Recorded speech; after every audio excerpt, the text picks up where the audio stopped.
Have you ever looked up at the soft glow of the Milky Way and wondered what it really is? That pale ribbon of light stretching across the night sky, so constant and familiar, yet so unimaginably vast. Tonight, we're not just gazing at it. We're going to drift through it. Slowly, quietly, and piece by piece, we'll explore the home galaxy that holds every star you've ever seen, and countless more that you never will. Welcome to the Sleepy Astronomer. This is your calm corner of the cosmos, a place to unwind, breathe, and gently travel through the universe before you drift off to sleep. Where in the world are you watching from tonight? Maybe under a clear sky somewhere remote, or perhaps from a quiet room with the curtains drawn.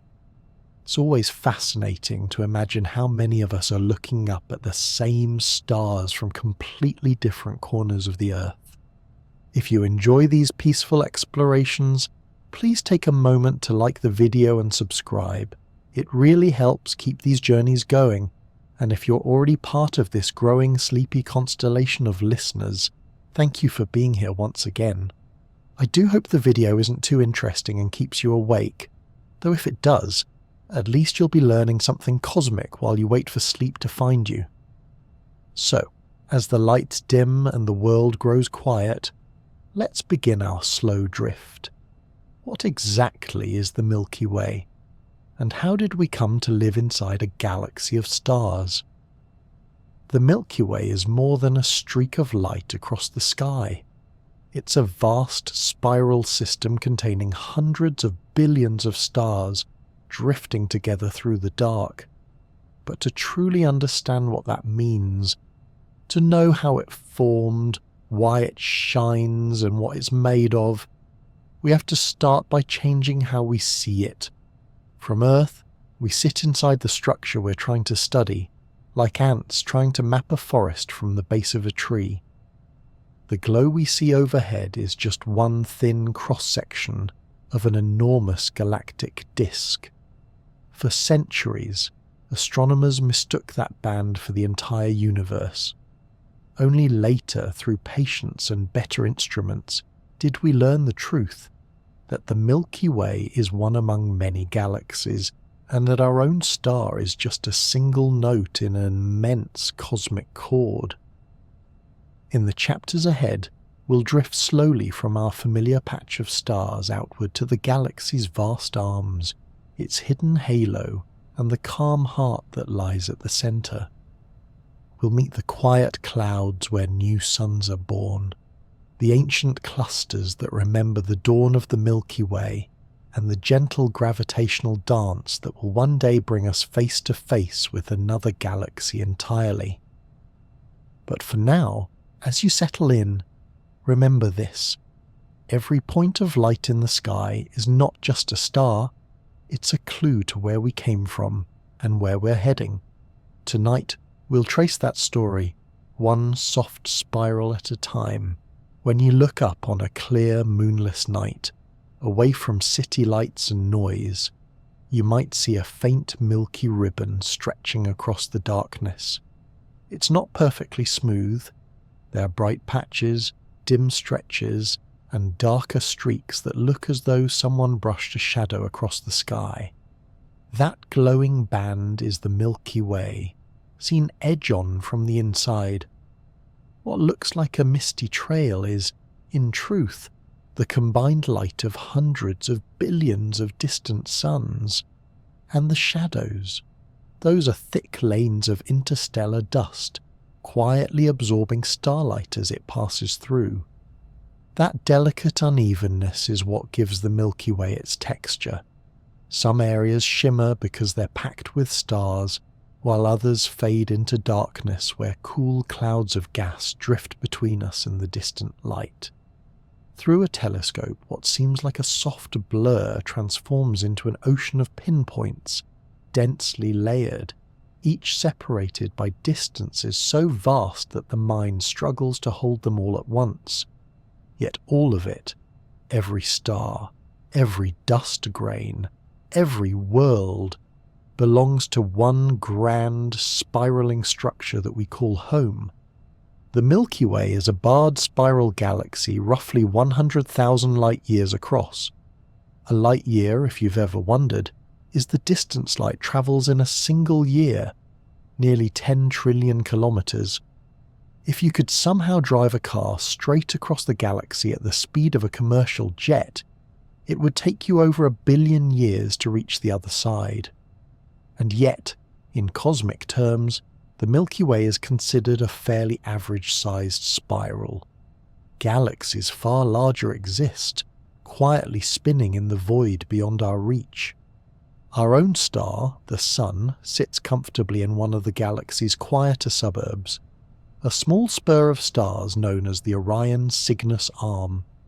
It lies tucked between two of the Milky Way's major spiral arms, the Sagittarius Arm and the Perseus Arm, like a bridge between busier cosmic neighborhoods.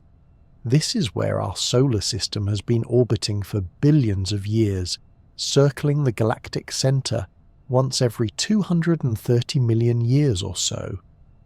To put that into perspective, the last time the Sun completed a full lap around the galaxy, dinosaurs were just beginning to appear on Earth.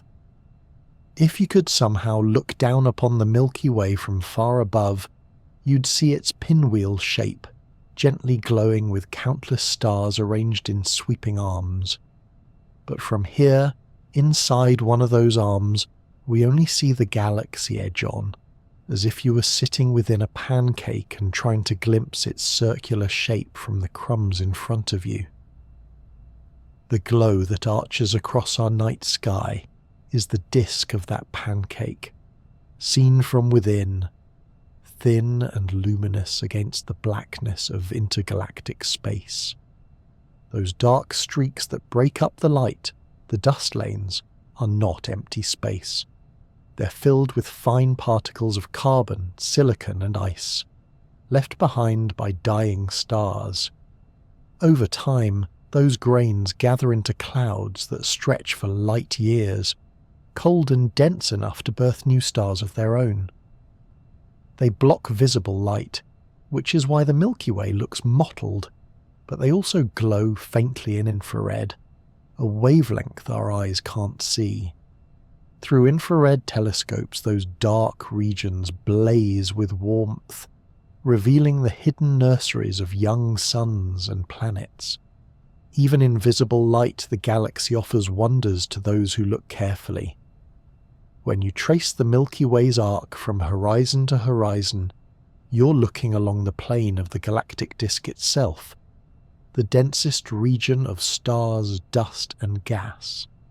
The direction of the constellation Sagittarius marks the approximate center of the galaxy, some 26,000 light-years away.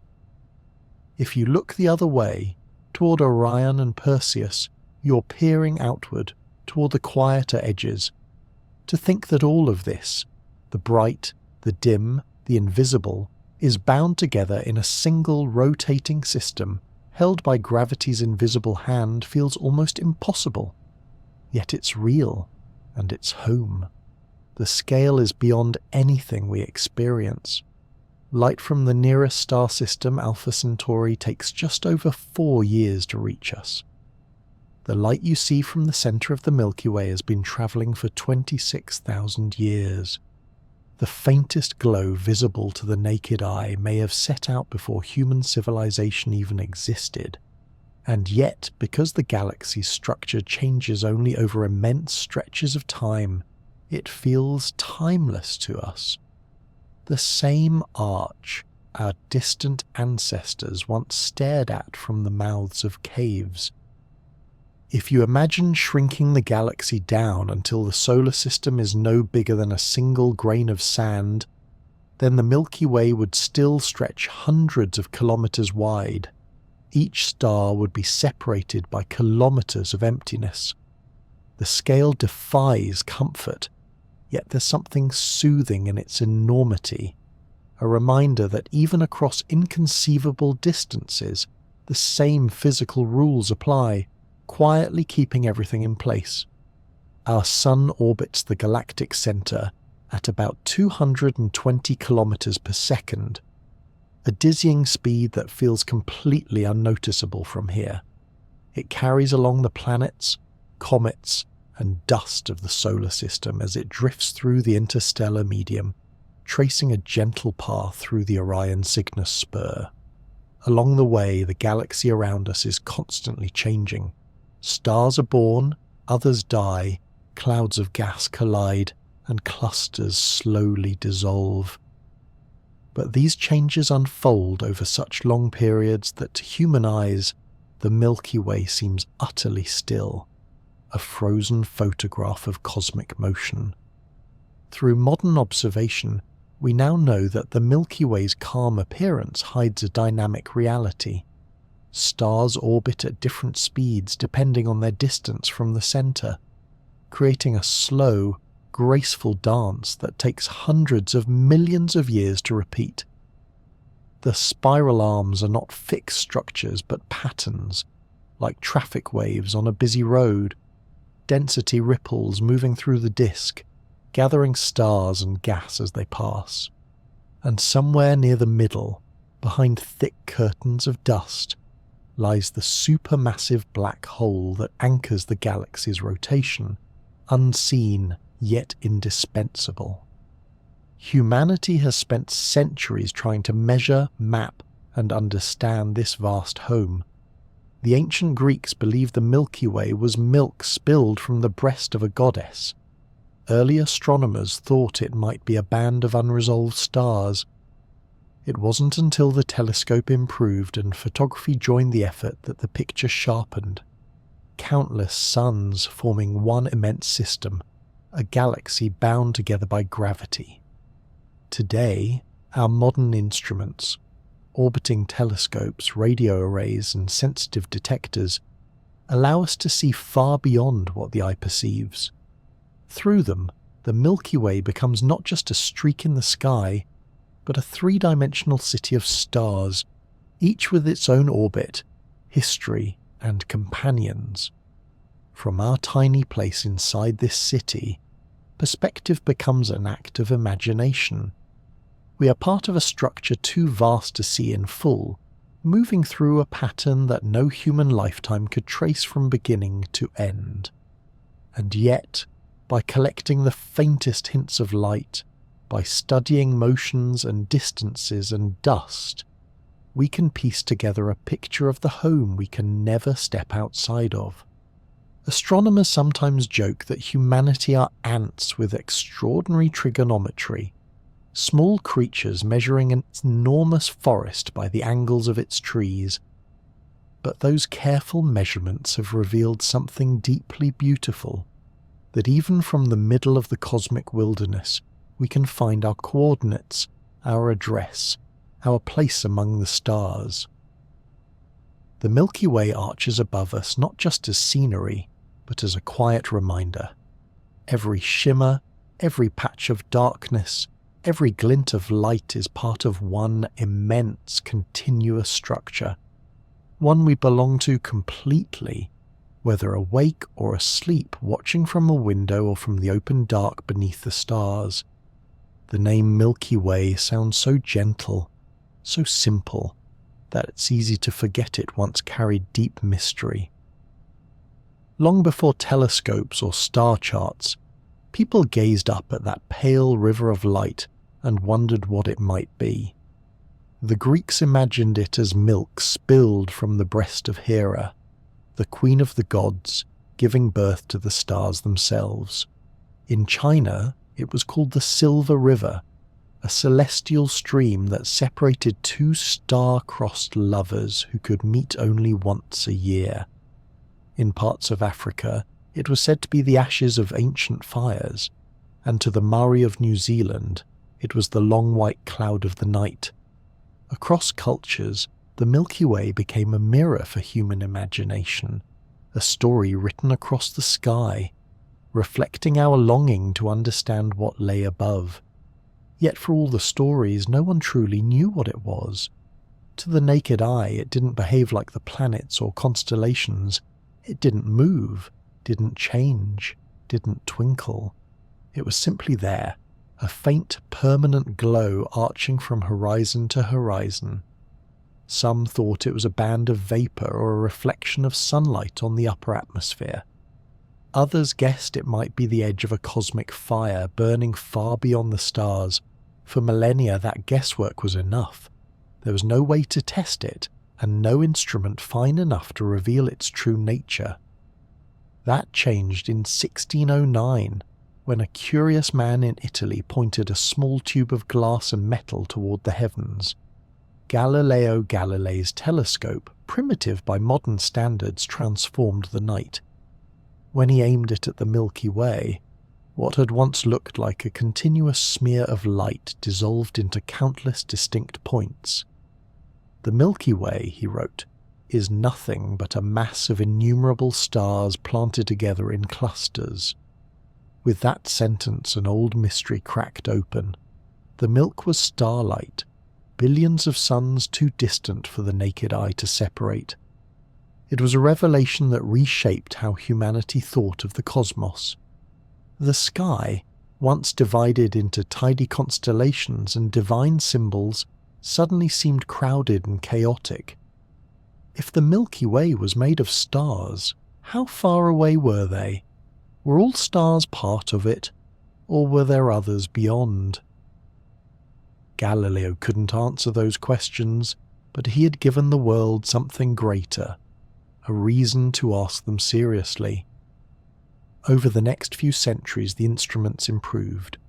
Telescopes grew longer, mirrors grew larger, and glass lenses became more precise. The Milky Way's fog of light began to resolve into distinct features: star clusters, nebulae, dark patches of interstellar dust. Astronomers began to sketch what they saw, recording subtle patterns invisible to the naked eye. Those early drawings were not just art but data, careful maps of the sky made by candlelight, each one capturing a sliver of truth about our galactic home. One of the most devoted was William Herschel, a musician turned astronomer who built his own telescopes in the late 1700s. With his sister Caroline assisting, he began counting stars, literally counting them, in every direction. His logic was simple. If the Milky Way was a flattened system of stars, then by counting how many appeared in different parts of the sky, one might deduce its shape. The work was painstaking, done by hand night after night. Eventually, Herschel concluded that the stars formed a vast, disc-like structure, a guess remarkably close to what we now know is true. He even placed the sun near the centre, which seemed reasonable at the time. Only later would we learn that our star sits closer to the edge, humbly orbiting in one of the quieter arms. As telescopes spread across Europe, astronomers began comparing notes. They noticed the Milky Way's light wasn't evenly distributed. Some areas were dense, others thin, hinting that we were inside a system rather than outside looking in. New instruments revealed nebulae, cloudy patches within the Milky Way that later turned out to be star-forming regions, glowing softly in hydrogen light. Others, fainter and more remote, would eventually prove to be galaxies in their own right, though that revelation would come much later. By the 19th century, astronomy was turning from a hobby of the wealthy into a science of precision. Photography arrived, allowing the night sky to be captured instead of merely sketched. The first long-exposure images of the Milky Way showed details the human eye could never catch in real time: dust lanes, intricate filaments of gas, and clusters too faint to ever be seen directly. Each image was a frozen whisper from the stars. Light accumulated over hours or even days, revealing the texture of the galaxy as never before. And then, in the early 20th century, the story expanded again. With the help of radio waves and new optical data, astronomers began to realize that the Milky Way wasn't the whole universe at all. The so-called spiral nebulae spotted on photographs were not clouds within our galaxy, but vast galaxies themselves, separated from us by unimaginable distances. The Milky Way was not the cosmos. It was one island of light among many. That realization didn't make it smaller, it made it more extraordinary. We had found our home's true scale. Immense, yes, but still one part of something grander. The progress didn't stop there. Modern surveys now chart the positions of over 1 billion stars with exquisite accuracy. Satellites like Gaia measure the distances and motions of stars across the entire sky, turning the Milky Way from a static picture into a living, breathing system. What Galileo saw as a shimmer of points is now a map of orbits, clusters, and currents, a galaxy in motion, unfolding in slow time. Still, it's worth pausing to remember how far this story has come. From myths of divine milk to billion-pixel star charts. Each view, in its time, was an honest attempt to explain the same thing. That soft, unbroken band of light crossing the sky. The myths gave meaning when measurement was impossible. The measurements gave perspective once tools arrived. Both, in their way, show the same curiosity. The need to know not just what we see, but why. And perhaps that's what makes the Milky Way so endlessly captivating. It's both familiar and unreachable, ancient and always new. Every civilization that's ever looked up at it has seen the same light. Photons that left their stars tens of thousands of years ago, yet each has told its own version of the story. The difference is that now we can test those stories against evidence and still find room for wonder. Next time you step outside and catch that faint silvery trail across the sky, think of how many eyes have done the same. From shepherds in deserts to sailors at sea, from Galileo's telescope in 1609 to orbiting observatories above Earth today. That glow has guided myths, inspired art, and fueled centuries of science. And though we now know it as a galaxy, a vast disk of stars, the name Milky Way still fits perfectly. A soft human word for something infinite. It's a reminder that understanding doesn't replace beauty. It deepens it. Knowing that the light you see is the combined glow of billions of suns doesn't make it less magical. It makes it miraculous that we can perceive it at all. The band of light remains what it has always been, a bridge between imagination and evidence, connecting the dreamers of the past with the stargazers of today.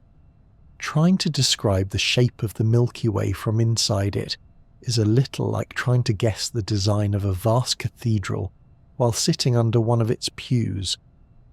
We can't step outside and take a photograph. We can only collect tiny hints from the light that reaches us, then piece them together into a model. And yet, from those fragments, a remarkable picture has emerged, one of quiet symmetry, subtle motion, and immense grace. The Milky Way is what astronomers call a barred spiral galaxy. Imagine a giant flat disk made of stars, gas, and dust, spinning slowly in space. At its centre lies a bright, rounded hub of older stars known as the bulge. Cutting across that bulge is a slender glowing bar, a structure of densely packed stars that acts like a cosmic bridge, feeding material toward the middle and helping to shape the spiral arms that extend outward from its tips. From above, the Milky Way would resemble a pinwheel, its arms curving gently out from that luminous bar, wrapping around the galaxy several times before fading into the dim outer disk. Those spiral arms are not solid, nor are they fixed. They aren't like the arms of a spinning pinwheel toy. They're more like ripples moving through water. The stars themselves move in and out of the arms as they orbit the galaxy, but the pattern the density wave, remains. Where these waves pass through, gas clouds are compressed, triggering bursts of star formation. Bright hot young stars ignite, lighting up the spiral pattern until they quickly burn out, leaving the cooler, older stars to drift on. In that way, the arms are really patterns of birth, temporary, glowing signatures of where the galaxy is busy making new suns. If you could look down from above, you'd see 4 main spiral arms curving outward from the bar. 2 are dominant, the Perseus arm and the Scutum Centaurus arm, while smaller spurs like the Orion Cygnus arm where we live connect between them. Each arm contains clouds of hydrogen gas, clusters of bright stars and nebulae where new generations of stars are forming. The contrast between those arms and the spaces between them gives the Milky Way its distinct textured appearance. Beyond the disk, faint and ghostly, lies a halo of older stars. This halo forms a kind of spherical envelope around the galaxy, sparse and dim, home to ancient globular clusters, tightly bound groups of stars that have orbited the Milky Way since its youth. Even farther out, unseen but far more massive, extends the dark matter halo, an invisible sphere of unknown substance that outweighs all the stars combined. It doesn't shine, but its gravity holds everything together, binding the galaxy like an invisible framework. Without it, the stars in the outer disk would fly off into space, and the Milky Way would unravel like a spinning wheel, with its spokes loosened. The disk itself, where most of the stars and gas reside, is far thinner than it is wide. If the Milky Way was scaled down so that its diameter matched the distance between New York and Los Angeles, the disk would be only a few kilometers thick. It's an incredibly slender structure, though not perfectly flat. The outer regions are warped, bent slightly upward on one side and downward on the other, like a vinyl record left in the sun. This gentle distortion may have been caused by the gravitational tugs of smaller companion galaxies, or by ancient collisions that still echo through the disk today.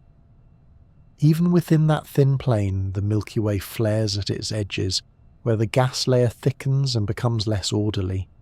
Stars in the outermost reaches move on slightly tilted orbits, giving the galaxy a faint rippled edge.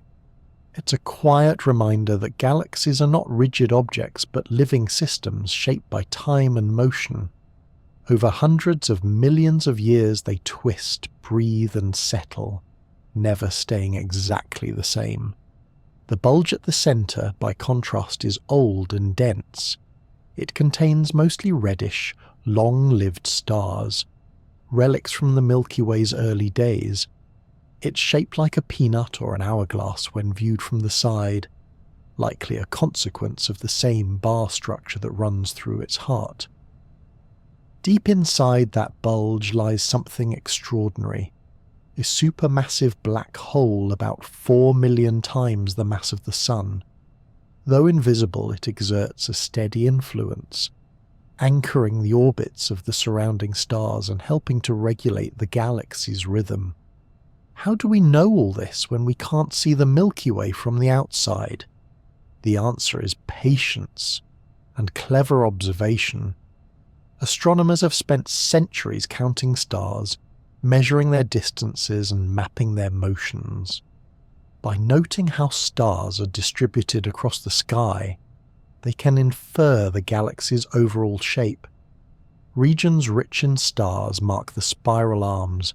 Areas of obscuring dust trace the lanes that cut between them. Radio waves from hydrogen gas, which can pass through dust, reveal structures hidden from optical view. These observations, combined with the precise measurements of star positions and distances made by missions such as Gaia, allow us to reconstruct the Milky Way in 3 dimensions, almost as if we were hovering above it. It's remarkable to think that from our single vantage point buried inside one small arm, humanity has managed to sketch the outline of an entire galaxy. By measuring how long light takes to reach us from different stars, we can build a kind of cosmic depth map.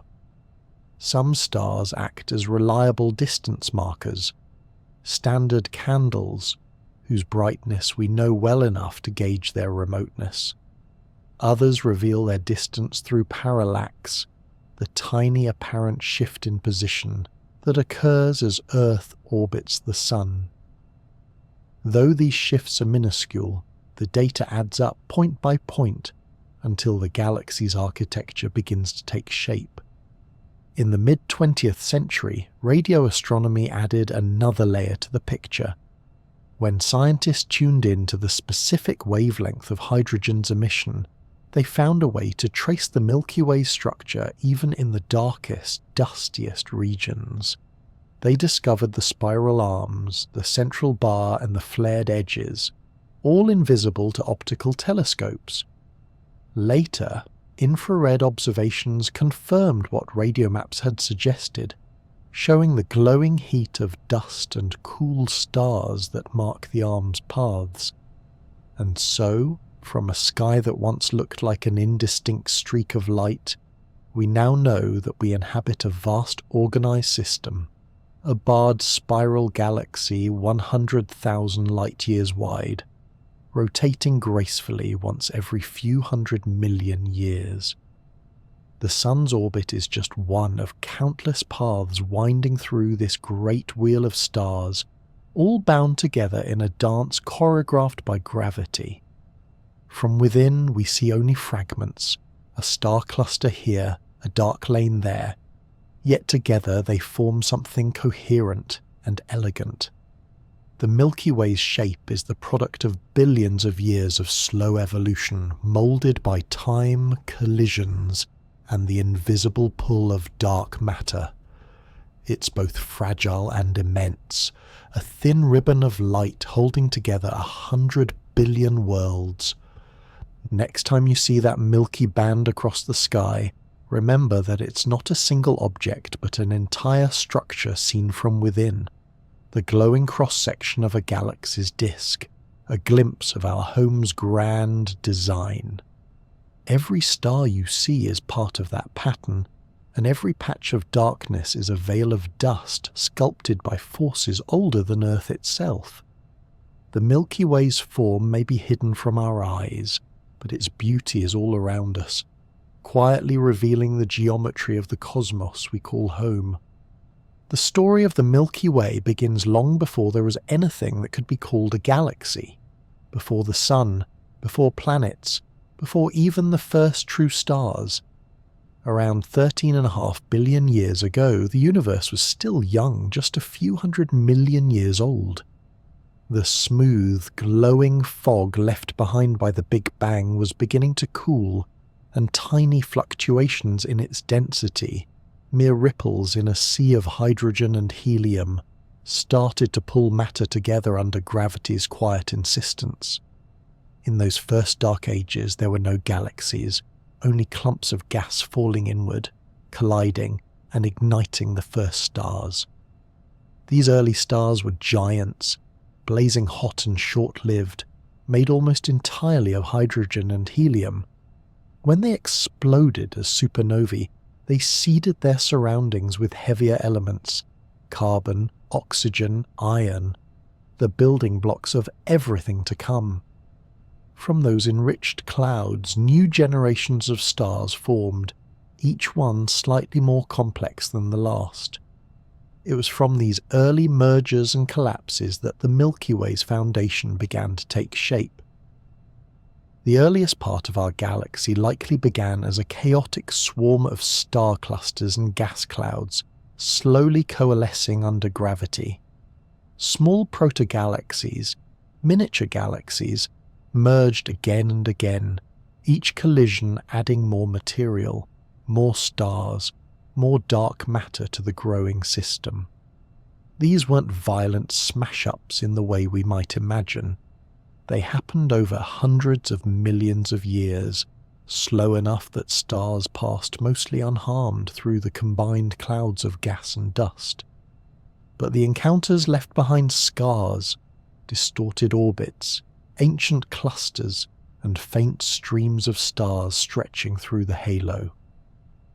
Over time, this collection of fragments settled into a more defined shape.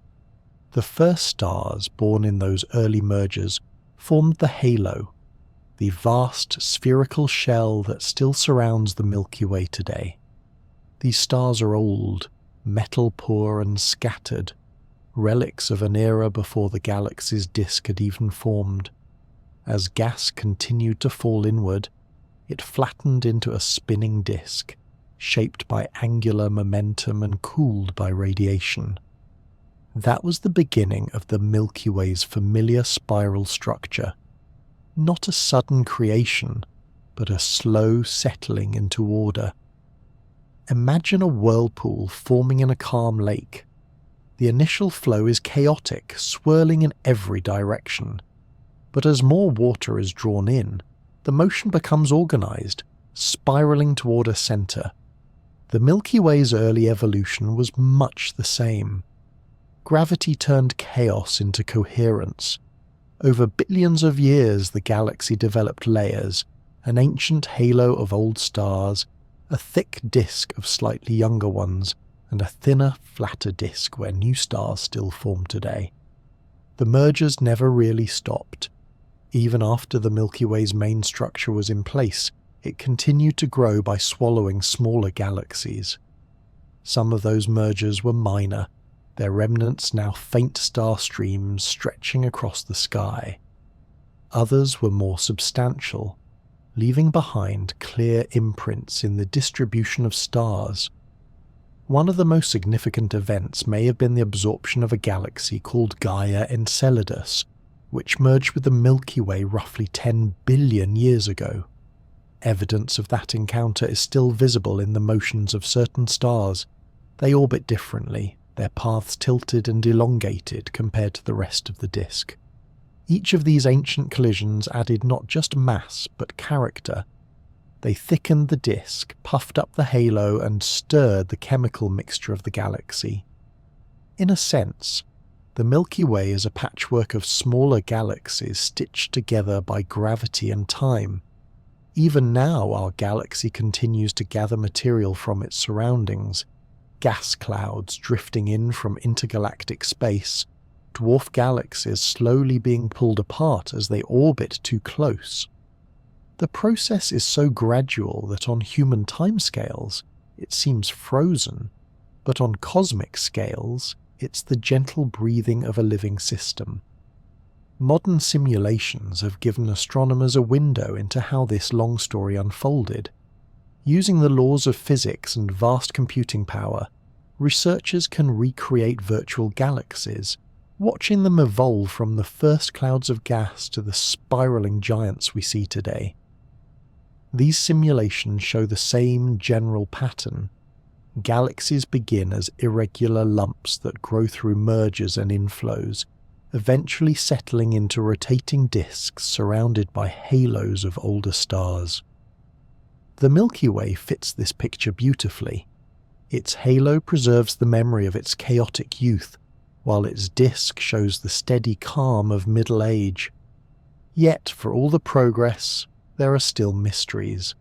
We don't know precisely how the bar at the Milky Way's centre formed, or when its spiral arms took on their current shape. We don't know exactly how many mergers built the halo, or how much gas flowed in from intergalactic space, versus what was recycled through supernovae. Simulations suggest possibilities, but each is like a different retelling of the same myth, consistent in outline, varied in detail. Every new observation sharpens the story a little more, but the full history remains partly veiled, written in the motions and chemistry of billions of stars. And that chemistry holds the most intimate record of all. Every star carries within it a signature, the specific mixture of elements present in the gas cloud from which it formed. Older stars, born when the universe was young and metal poor, contain little more than hydrogen and helium. Younger stars formed after countless generations of stellar death and rebirth are richer in heavy elements like iron and silicon.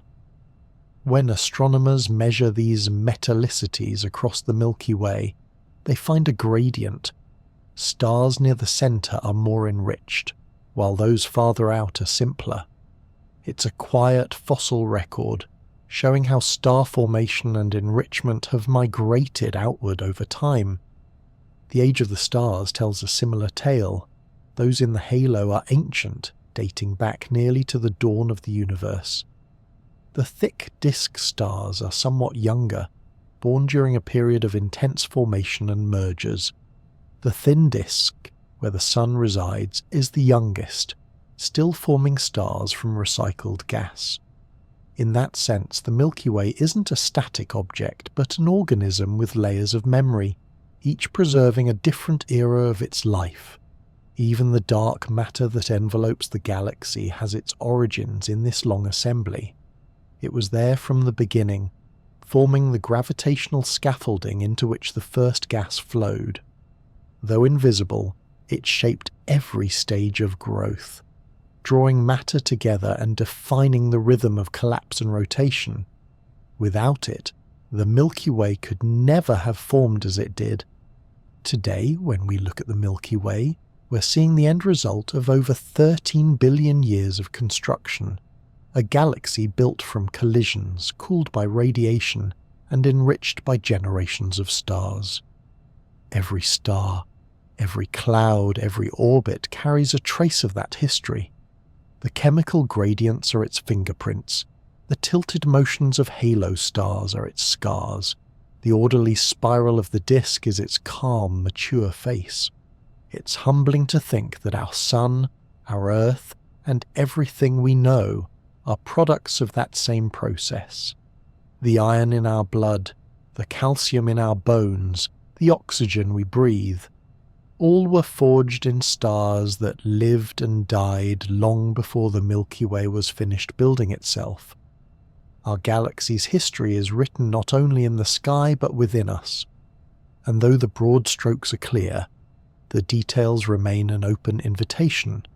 Each observation adds a brushstroke to the portrait of our home in time. The Milky Way we see tonight is both ancient and unfinished, a grand construction still quietly unfolding, star by star, orbit by orbit, in the deep and patient language of the cosmos. Space, for all its emptiness, is far from empty. Between the stars lies a vast and invisible ocean, a diffuse mixture of gas, dust and magnetic fields known collectively as the interstellar medium. It's the quiet background hum of the galaxy, thin beyond imagination yet essential to its life. This is the material from which stars are born and to which they eventually return their remains. It's the Milky Way's weather, slow, subtle, and endlessly patient. The gas that fills this space isn't uniform. It exists in layers and phases, each defined by temperature, density, and energy. The coldest form is molecular gas, where atoms of hydrogen and a few other elements cling together to form molecules. These clouds are dark and dense, not dense in the human sense, of course, but dense enough for gravity to gain a foothold. A cubic meter of air here on Earth contains roughly 1 trillion molecules. In a molecular cloud, the same volume might contain only a few thousand. Yet across light years of distance, that adds up to something tangible, immense, shadowy structures hundreds of light years wide, cool enough for new stars to one day take shape inside them. Most of the Milky Way's molecular gas is found in the spiral arms, wrapped around the disk like a string of pearls. These clouds are so cold, only 10 to 20 degrees above absolute zero, that their hydrogen emits almost no visible light. To see them, astronomers look instead for the faint radio signature of carbon monoxide, which glows gently even in the cold. Through that signal, the outlines of the Milky Way's invisible clouds appear, revealing a map of raw material stretching through the spiral arms like threads of silk. Surrounding these frigid nurseries is the warm neutral medium, a widespread sea of atomic hydrogen gas at a few thousand degrees. It's far more diffuse than the molecular clouds, yet it fills much of the space between them, drifting through the disk and slowly mixing with other phases. This is the Milky Way's quiet filler, not dense enough to collapse, not hot enough to glow, but constantly exchanging matter with everything around it. Over millions of years, cold gas can be heated into this phase by starlight or shocks, and warm gas can cool and condense back down into the molecular state. It's a galactic cycle as steady as breathing.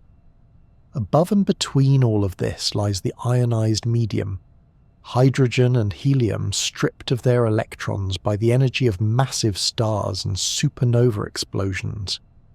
These regions can reach temperatures of 10,000 degrees or more, glowing softly in light invisible to the eye.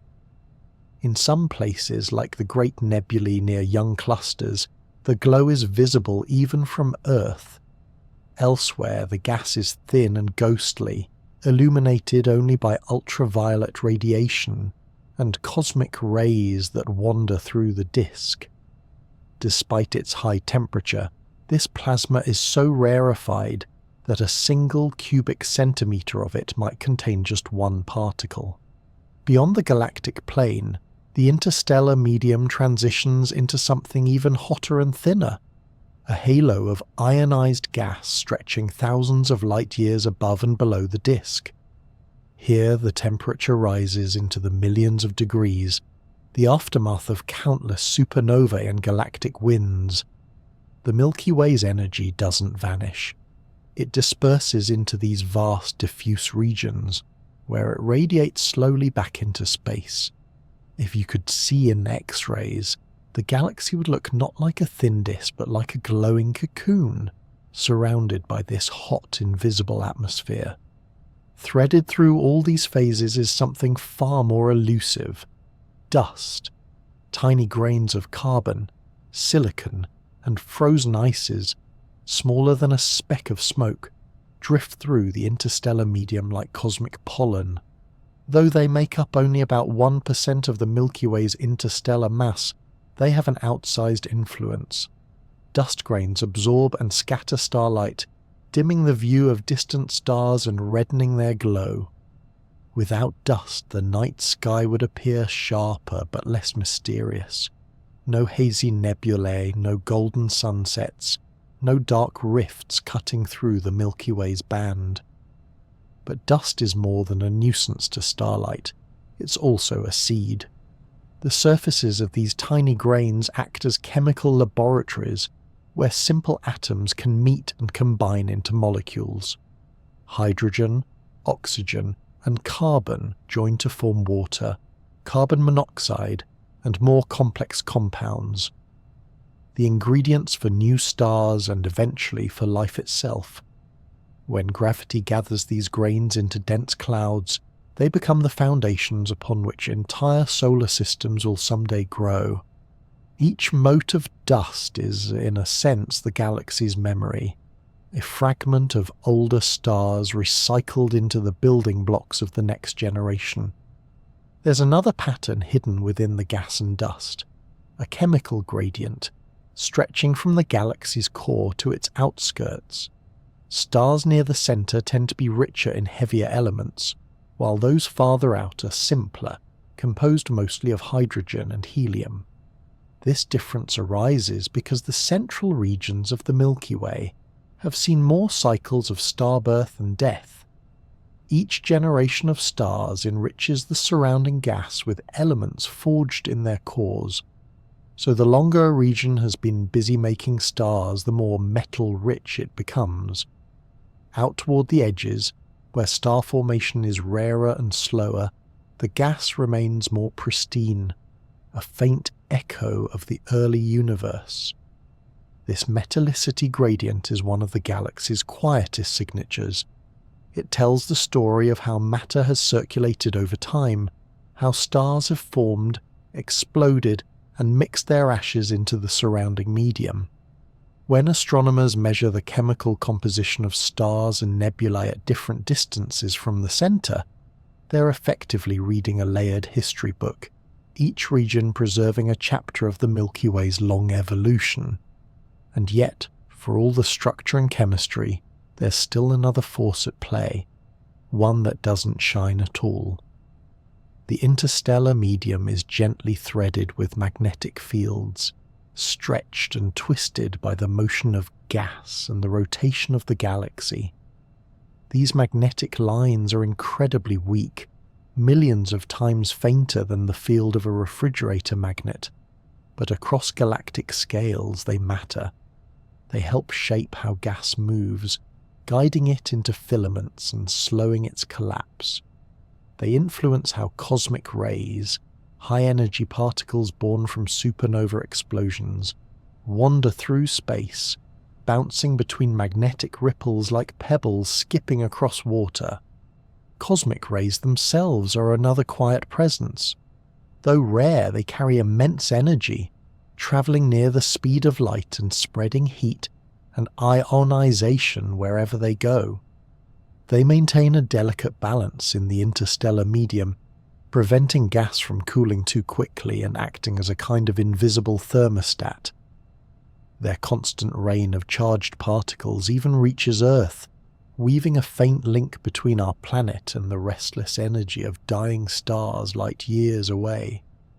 Taken together, the Milky Way's gas, dust, magnetic fields, and cosmic rays form an ecosystem as intricate as any forest or ocean.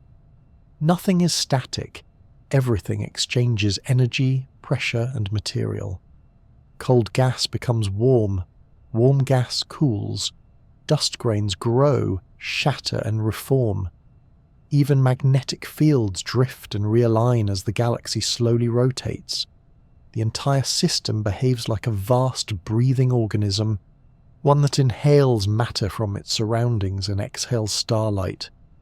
It's easy to forget when looking up at a clear night sky that the dark spaces between stars are not empty but alive with motion and chemistry. Invisible rivers of hydrogen flow through the galaxy, mingling with dust and light, giving rise to the next generation of suns. Every particle drifting in that immense quiet has a destiny, some to collapse into blazing stars, others to remain forever adrift, illuminated only by the faintest echoes of radiation. The interstellar medium is the Milky Way's hidden architecture, the scaffolding on which the visible galaxy is built. It's the gentle weather of space, too slow to feel, too faint to see, but always present, whispering between the stars, sculpting the light that reaches our eyes, and holding within it the raw materials for everything yet to come. Deep within the Milky Way's dark, cold clouds, where sunlight never reaches and temperatures hover just above absolute zero, new stars are quietly forming. These enormous molecular clouds are the nurseries of the galaxy, drifting continents of gas and dust that can stretch hundreds of light years across. They look empty to the eye, yet they contain enough material to build thousands of suns. The process that turns those clouds into stars is one of the most beautiful balances in the universe. Slow, steady, and profoundly delicate. It begins when gravity finds a weak spot. Somewhere in the cloud, a pocket of gas becomes just dense enough for its own gravity to overpower the surrounding pressure. Often, an external event provides the nudge, perhaps a shock wave from a nearby supernova, or the pressure from a passing spiral arm. These gentle disturbances cause parts of the cloud to collapse inward, fragmenting into smaller clumps. Each clump tightens and heats as it shrinks, and deep within, a tiny sphere of glowing gas forms, a protostar. At first, this newborn object shines only through the heat of compression, but as it grows, drawing in more material, the pressure at its center rises to astonishing levels. Eventually, the temperature soars to about 10 million degrees, and hydrogen atoms begin to fuse into helium. In that instant, a star is born. It's the moment when gravity and radiation reach an exquisite equilibrium. Gravity pulling inward, fusion pushing outward. From that balance comes light, warmth, and longevity. The galaxy produces new stars continuously, though not at a frantic pace. On average, the Milky Way gives birth to about 1 or 2 solar masses worth of stars every year, a modest rhythm for a system containing hundreds of billions of them. Some regions, like the Orion Nebula, are particularly active, forming bright young clusters that light up the gas around them. Others lie dormant, content to drift in quiet darkness for millions of years until the next trigger arrives. Once a star has settled into its main phase, its lifetime depends almost entirely on its mass. Small stars, like red dwarfs, burn their hydrogen fuel slowly and efficiently, glowing softly for tens or even hundreds of billions of years, longer than the universe has existed so far. Sun-like stars live more moderately, shining for around 10 billion years before swelling into red giants and shedding their outer layers. The most massive stars, however, live fast and die young.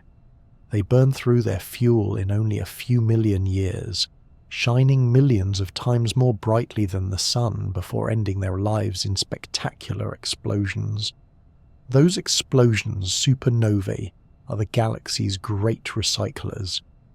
When a massive star collapses, its outer layers are blasted into space at tremendous speed, scattering heavy elements far and wide. Iron, nickel, gold, and all the heavier elements that fill the periodic table are forged in those final moments, born in the heat and pressure of the dying star's core. The debris races outward, mixing with nearby gas and seeding it with new materials. Over time, that enriched gas becomes the raw material for the next generation of stars and planets. Every atom of calcium in your bones and iron in your blood was once inside a star that lived and died long before the sun was born. Smaller stars contribute to this cycle more gently. As a medium-sized star ages, it expands into a red giant, shedding its outer layers in slow, luminous waves.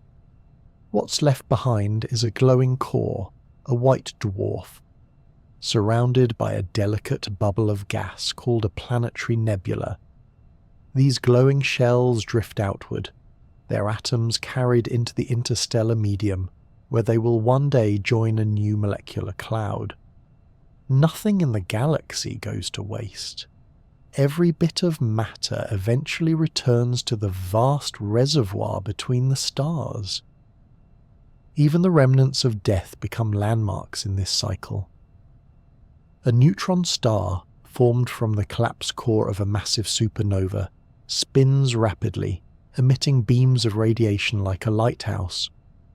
A black hole, born from an even heavier collapse, sits silently, shaping the motion of surrounding gas and dust. These leftovers are not just tombstones of stellar life, but tools of renewal. Their gravity and energy can stir nearby clouds, compressing gas and triggering new waves of star formation. In that way, even endings are beginnings in disguise. The galaxy regulates all this activity with quiet precision. Too much star formation too quickly, and the gas supply would be exhausted. Too little, and the Milky Way would fade into darkness. Feedback, the flow of energy from stars back into their surroundings, keeps this balance steady. Ultraviolet radiation from hot young stars ionizes the nearby gas, heating and dispersing it so that new stars can't immediately form in the same spot. Supernova explosions inject turbulence, stirring the interstellar medium and spreading elements more evenly. This feedback acts like a thermostat, ensuring that the galaxy neither burns too fiercely nor goes completely cold. The scale of these processes is vast, yet each follows the same simple rule. Gravity gathers, fusion ignites, radiation returns. Over billions of years, that rhythm has built the Milky Way's luminous disk, filling it with a patchwork of star-forming regions and calm old neighborhoods of aging suns. The galaxy's spiral arms, often imagined as solid structures, are actually shaped by this rhythm, places where gravity and density work together to ignite new generations of stars while others drift quietly between them. Stars rarely form alone. They are social at birth, emerging in clusters and associations. In a typical stellar nursery, hundreds or even thousands of stars are born from the same cloud, bound loosely by gravity. Over time, many of these clusters disperse, their members drifting apart to join the broader population of the galactic disk. Some, like the Pleiades, remain visible for a few 100 million years before dissolving completely. Others, particularly the most massive and ancient clusters, survive for billions of years as globular clusters, orbiting far above and below the galactic plane like glittering fossils of an earlier age. If you could compress time and watch the Milky Way's evolution unfold like a film, it would resemble a living, breathing organism. Cold gas condenses into stars, which blaze for a time and then return their substance to space. The ashes mix with the gas, enriching it, and the cycle begins anew. Over eons, the ingredients shift from simple to complex, from hydrogen to the rich chemistry that makes life possible. The galaxy is not static. It's constantly digesting and remaking itself one star at a time. This continuous renewal gives the Milky Way its gentle brilliance.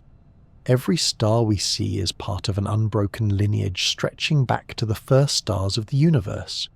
Each one will someday give its material back, ensuring that the story continues long after we're gone. The starlight that reaches your eyes tonight began as the heat of fusion in some long-forgotten cloud, part of a cycle that has been running for 13 billion years. In that sense, the night sky is not just a view outward. It's a glimpse into a system that recycles light itself, weaving death and birth into a seamless shining whole. The stars we see are not eternal, but their rhythm is. The same processes that shaped the galaxy's first sun still sculpt its newest. Gravity gathers, fusion burns, and radiation returns to the dark, feeding the next generation. The Milky Way, in its quiet majesty, has mastered the art of renewal, a cosmic balance that keeps it alive, glowing softly in the deep, patient dark. Every star in the Milky Way is moving. To the eye, the sky seems still, but in reality it's a slow, silent dance, an immense rotation that carries our sun and its planets around the galactic center once every 230 million years. Everything in the disk, from the smallest grains of dust to the largest gas clouds, is part of this rotation, orbiting under the pull of gravity. Yet the way those orbits behave tells us something deeply surprising. There's far more mass in the Milky Way than the light reveals. When astronomers first began measuring the motions of stars in the early 20th century, they expected the galaxy to behave like a scaled-up version of the solar system. In a planetary system, gravity weakens with distance from the center, so planets farther from the sun move more slowly. Mercury, close to the sun, speeds around in just 88 days, while distant Neptune takes 165 years.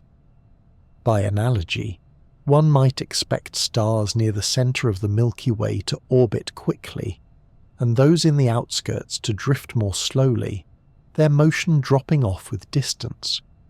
But when the actual data arrived, it told a different story. Instead of declining, the rotation speed stayed roughly constant across vast distances, a flat rotation curve. Stars far from the centre were moving just as fast as those much closer in. It was as though the galaxy was spinning on a hidden wheel of mass that extended far beyond the visible stars and gas. The outer disk was moving too quickly to be held together by the matter we could see. Something unseen had to be adding extra gravity, keeping the stars from flying off into space. That realization marked one of the quiet revolutions in modern astronomy. The luminous parts of the Milky Way, the stars, nebulae, and glowing gas, account for only a fraction of its total mass. The rest is invisible, detectable only through its gravitational influence. Astronomers call it dark matter, not because it's dark like soot or shadow, but because it doesn't interact with light at all. It neither emits, absorbs, nor reflects electromagnetic radiation. It simply makes its presence known through the way it bends the motions of everything around it. The idea of dark matter might sound exotic, but its logic is beautifully simple. We can calculate how much gravity the visible material should provide, and we can measure how fast the stars actually move. The difference between those two numbers is what we attribute to unseen mass. The same pattern appears not just in the Milky Way but in other galaxies, in galaxy clusters, even in the large-scale structure of the universe itself. The invisible outweighs the visible by a factor of roughly 5 to 1. Most of the cosmos, it turns out, is made of something we can't directly observe. In the Milky Way, the evidence for this hidden component comes from many quiet clues. The orbits of stars and gas in the outer disk remain steady where they should decline. The motions of globular clusters far above the plane of the galaxy reveal that they too are held in place by an extended gravitational field. Even the paths of dwarf galaxies orbiting the Milky Way show that they move within a massive invisible halo of material. This dark matter halo likely stretches hundreds of thousands of light years beyond the visible disk, shaping the galaxy's evolution from its earliest days. Despite its name, dark matter isn't a single, mysterious cloud floating out there. It's more like a background framework, a vast spherical distribution of particles that envelops the entire galaxy. These particles, whatever they are, interact very weakly with ordinary matter. They pass through stars, planets, and us without notice, like ghosts in slow motion. The halo provides the gravitational glue that holds the Milky Way together, stabilizing its structure and guiding the rotation of the disk. Without it, the outer regions of the galaxy would disperse within a few 100 million years. The discovery of this hidden mass didn't happen all at once. In the 1930s, the Swiss astronomer Fritz Zwicky noticed that galaxies within the Coma cluster were moving too fast to be bound by their visible matter, suggesting an unseen component he called Dunkelmaterie. Decades later, in the 1970s, astronomer Vera Rubin and her colleague Kent Ford confirmed a similar effect in spiral galaxies like our own. Their careful measurements of rotation curves showed the same flat pattern everywhere they looked. Rubin's work, precise and methodical, provided the definitive evidence that dark matter wasn't just a curiosity. It was a fundamental part of galactic structure.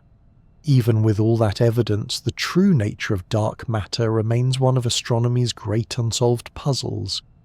There are hypotheses, weakly interacting massive particles, or WIMPs, ultralight axions, perhaps even as yet unknown quantum fields, but no detection so far has revealed a definite answer. What we can say with confidence is that dark matter behaves like a cosmic scaffold, shaping not only galaxies but the universe's web of structure itself. The Milky Way's luminous spiral is just the visible skin of a much larger unseen body.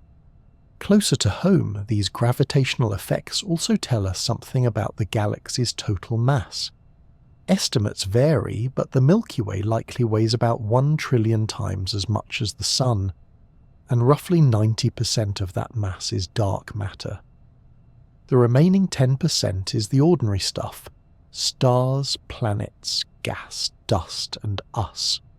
It's humbling to realize that almost everything we can see, from blazing supergiants to the faintest glow of a nebula, represents only a thin frosting atop an invisible cake of mass. The galaxy's internal motion, though largely invisible to us, is surprisingly orderly. Stars in the disk follow roughly circular orbits around the centre, each moving at around 220 kilometers per second. Closer to the core, the density of stars increases, while farther out the orbits become slightly tilted and irregular. Gas clouds trace the same pattern, their radio emissions mapping the galaxy's rotation like a Doppler wind field. By comparing how the light from one side of the galaxy shifts slightly toward blue and the other toward red, astronomers can measure the overall spin, a cosmic fingerprint of mass in motion. Every star's path is shaped by the gravity of the collective whole. The Sun's orbit, for instance, carries it not in a perfect circle but in a gentle oscillation, bobbing up and down through the galactic plane as it travels around the centre. Over millions of years it rises a few hundred light-years above the disk, then sinks back again, like a leaf drifting on an unseen tide. It's one of countless motions layered atop the galaxy's overall spin, creating a tapestry of orbits that, taken together, defines the Milky Way's structure. Though the dark matter halo dominates the mass, it's silent. It doesn't clump into stars, form planets, or emit light. Its influence is purely gravitational, a quiet background force shaping everything without ever revealing itself. The visible galaxy, in turn, responds to this hidden architecture, rotating within it like a luminous whirlpool caught in an invisible basin. The relationship between the seen and the unseen is one of balance. Ordinary matter paints the picture we observe, while dark matter stretches the canvas beneath it. Despite its mystery, dark matter isn't something to fear or even to romanticize. It's simply part of the natural order, another layer of the universe's complexity.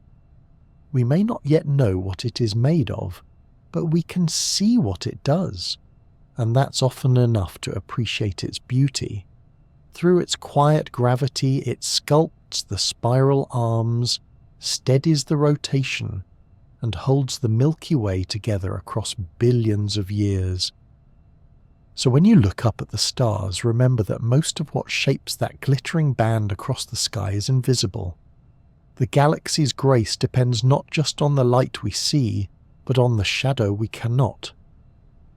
The Milky Way spins in silence, a luminous pattern woven through an unseen fabric, a cosmic balance between the known and the unknown, turning endlessly through the dark. For most of human history, our view of the Milky Way was limited to what our eyes could perceive, a narrow window of visible light. Through that thin slice of the spectrum, the galaxy appeared as a misty, uneven river of stars, interrupted by dark lanes that seemed to swallow the light whole. It wasn't until the 20th century that we discovered those shadows weren't gaps at all, but veils. Regions dense with dust and gas, hiding entire worlds of light beyond human sight. To truly see our galaxy, we had to learn to look with more than our eyes. The Milky Way, like every galaxy, shines across the entire electromagnetic spectrum.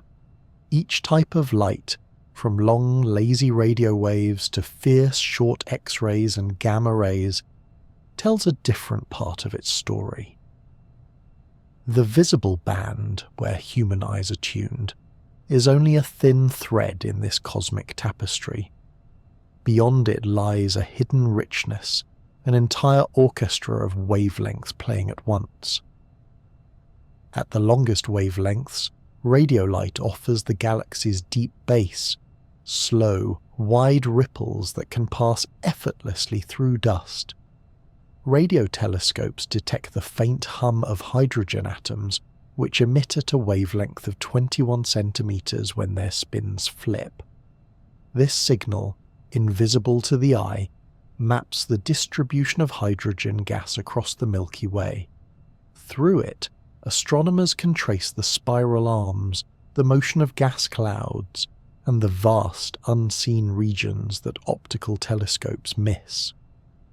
In radio light, the Milky Way's structure emerges clearly, revealing the skeleton of the galaxy itself. Slightly higher in energy, microwave and millimeter wavelengths let us glimpse the cooler materials, the dust grains and molecules that float between stars. Carbon monoxide, for instance, emits a telltale signature in this range, allowing astronomers to pinpoint the dense molecular clouds where new stars begin to form. It's like seeing the galaxy's weather map, cold fronts of dust and gas moving quietly through the disk, gathering and dispersing with time. Move higher still, and we reach the infrared, the gentle glow of warmth emitted by dust itself. What looks dark in visible light blazes softly in infrared, revealing the hidden interiors of star-forming regions. Telescopes tuned to infrared, such as the Spitzer Space Telescope and later the James Webb Space Telescope, can peer straight through the dust lanes that obscure our view. Through their eyes, the Milky Way's central bar becomes visible, crowded with ancient stars and glowing dust. The infrared image of our galaxy is smooth, serene, and faintly golden, the light of old stars filtered through cosmic fog. Optical light, of course, remains our most familiar view. The crisp shimmer of stars, nebulae, and open clusters. It shows us the galaxy's personality at human scale, the blues of hot young stars, the reds of aging giants, the intricate dance of starlight and shadow. But even here, the view is incomplete. Dust dims and distorts, scattering shorter wavelengths and reddening the light. To see what lies beyond, we must venture into even higher energies. In ultraviolet light, the Milky Way takes on an entirely new character. Here, only the hottest, youngest stars shine. Massive blue-white suns that live fast and die young. Ultraviolet images of the galaxy highlight these stellar nurseries, tracing arcs and knots of recent star formation. What looks calm and continuous in visible light becomes lively and detailed in ultraviolet, full of glowing patches where new stars are igniting. If the infrared reveals the galaxy's hidden warmth, ultraviolet shows its restless youth. Beyond ultraviolet lies the realm of X-rays, light so energetic that it's produced only in the most extreme environments. X-ray telescopes capture the signatures of supernova remnants, pulsars, and the hot gas that fills the galaxy's halo. In X-ray vision, the Milky Way seems alive with invisible fireworks, bubbles of million-degree gas expanding from past explosions, faint streams of radiation marking the paths of energetic particles, and flares near the central black hole. X-rays tell the story of high-energy processes where gravity and heat push matter to its limits. At the very edge of the spectrum, gamma rays reveal the galaxy's rarest and most violent events. These photons carry the highest energies of all, produced by cosmic rays striking atoms, by radioactive decay, and by the tumultuous activity around neutron stars and black holes. The Milky Way in gamma light looks utterly alien, a map of invisible storms, a record of the universe's most energetic experiments. It's not a view for comfort, but it completes the story, showing how even destruction becomes part of the galaxy's balance. Each wavelength, from the slowest radio waves to the quickest gamma bursts, adds a layer of understanding. No single view tells the whole truth. The Milky Way in visible light shows where the stars live, in infrared, where they were born, in ultraviolet, where they are still forming, and in X-rays, where they die. Put together, these bands form a complete biography, a record of the galaxy's birth, life, and renewal. Over the years, a handful of great surveys have turned these wavelengths into maps of extraordinary detail. The radio observations of hydrogen made by the Leiden Argentine Bonn survey charted the spiral arms and the flared outer disk. Infrared missions like COBE, Spitzer, and WISE traced the distribution of dust and stars, revealing the bar at the Milky Way's centre. Ultraviolet observatories such as Galex mapped the locations of recent star formation, while X-ray telescopes like Chandra and XMM Newton uncovered the glowing bubbles of hot gas extending thousands of light-years above and below the plane. Each survey has added another brushstroke to our portrait of home. One of the most striking comparisons comes from looking at the same region of the galaxy in different wavelengths. Consider the great dark lanes that stretch across the Milky Way when seen in visible light, those ragged shadows that appear to divide the starry band. In optical images they look like empty gaps, as though something has erased part of the sky. But in infrared, those same regions glow softly, revealing the heat of the dust itself and the embedded stars within. Move into ultraviolet, and the picture changes again. Around the edges of those dusty clouds, bright knots of newborn stars appear, their intense radiation illuminating the nearby gas. The contrast between the wavelengths transforms the galaxy from a flat picture into a layered, living structure. Even in radio light, these dusty lanes whisper their secrets. Hydrogen gas emits steadily, showing where the clouds extend beyond what the eye can see. In the Milky Way, the radio maps reveal vast filaments and arcs, invisible in visible light but essential to the galaxy's anatomy. Each wavelength is like a different sense, touch, sight, hearing, all interpreting the same object in their own way. When all those views are combined, the Milky Way becomes something richer than any single image could convey. It's a mosaic of contrasts, cold and hot, bright and invisible, ordered and chaotic. The galaxy that looks so peaceful to the naked eye is, in truth, a dynamic system alive with motion and energy, seen through layers of matter and time. The technology that allows these discoveries is itself a quiet triumph. With instruments orbiting Earth and observatories spread across mountain tops and deserts, astronomers have effectively opened new senses for humanity. The night sky we once thought we knew has grown deeper and more detailed, every wavelength revealing a fresh thread in the cosmic fabric. And yet, despite all that precision, there's still something poetic about how the Milky Way hides and reveals itself. Dust blocks one view only to glow in another. Violent explosions invisible to our eyes radiate beautifully in X-rays. The galaxy doesn't just emit light. It speaks in many voices, each one tuned to a different note of the electromagnetic spectrum. Together, they form a kind of harmony, a silent music of energy and matter. So when you look up and see that soft arc across the night sky, remember that you're seeing only the narrowest sliver of its light. Beyond what your eyes perceive lies a universe of invisible colour, radio hums, infrared warmth, ultraviolet glimmers, and X-ray whispers, all layered into a single, intricate masterpiece. The Milky Way shines in more ways than one, and every wavelength tells a different version of its quiet, eternal song. If the Milky Way were a city, then our part of it, the Orion Arm, would be one of its quieter neighbourhoods, a mix of old stars, bustling nurseries, and the faint hum of stellar activity.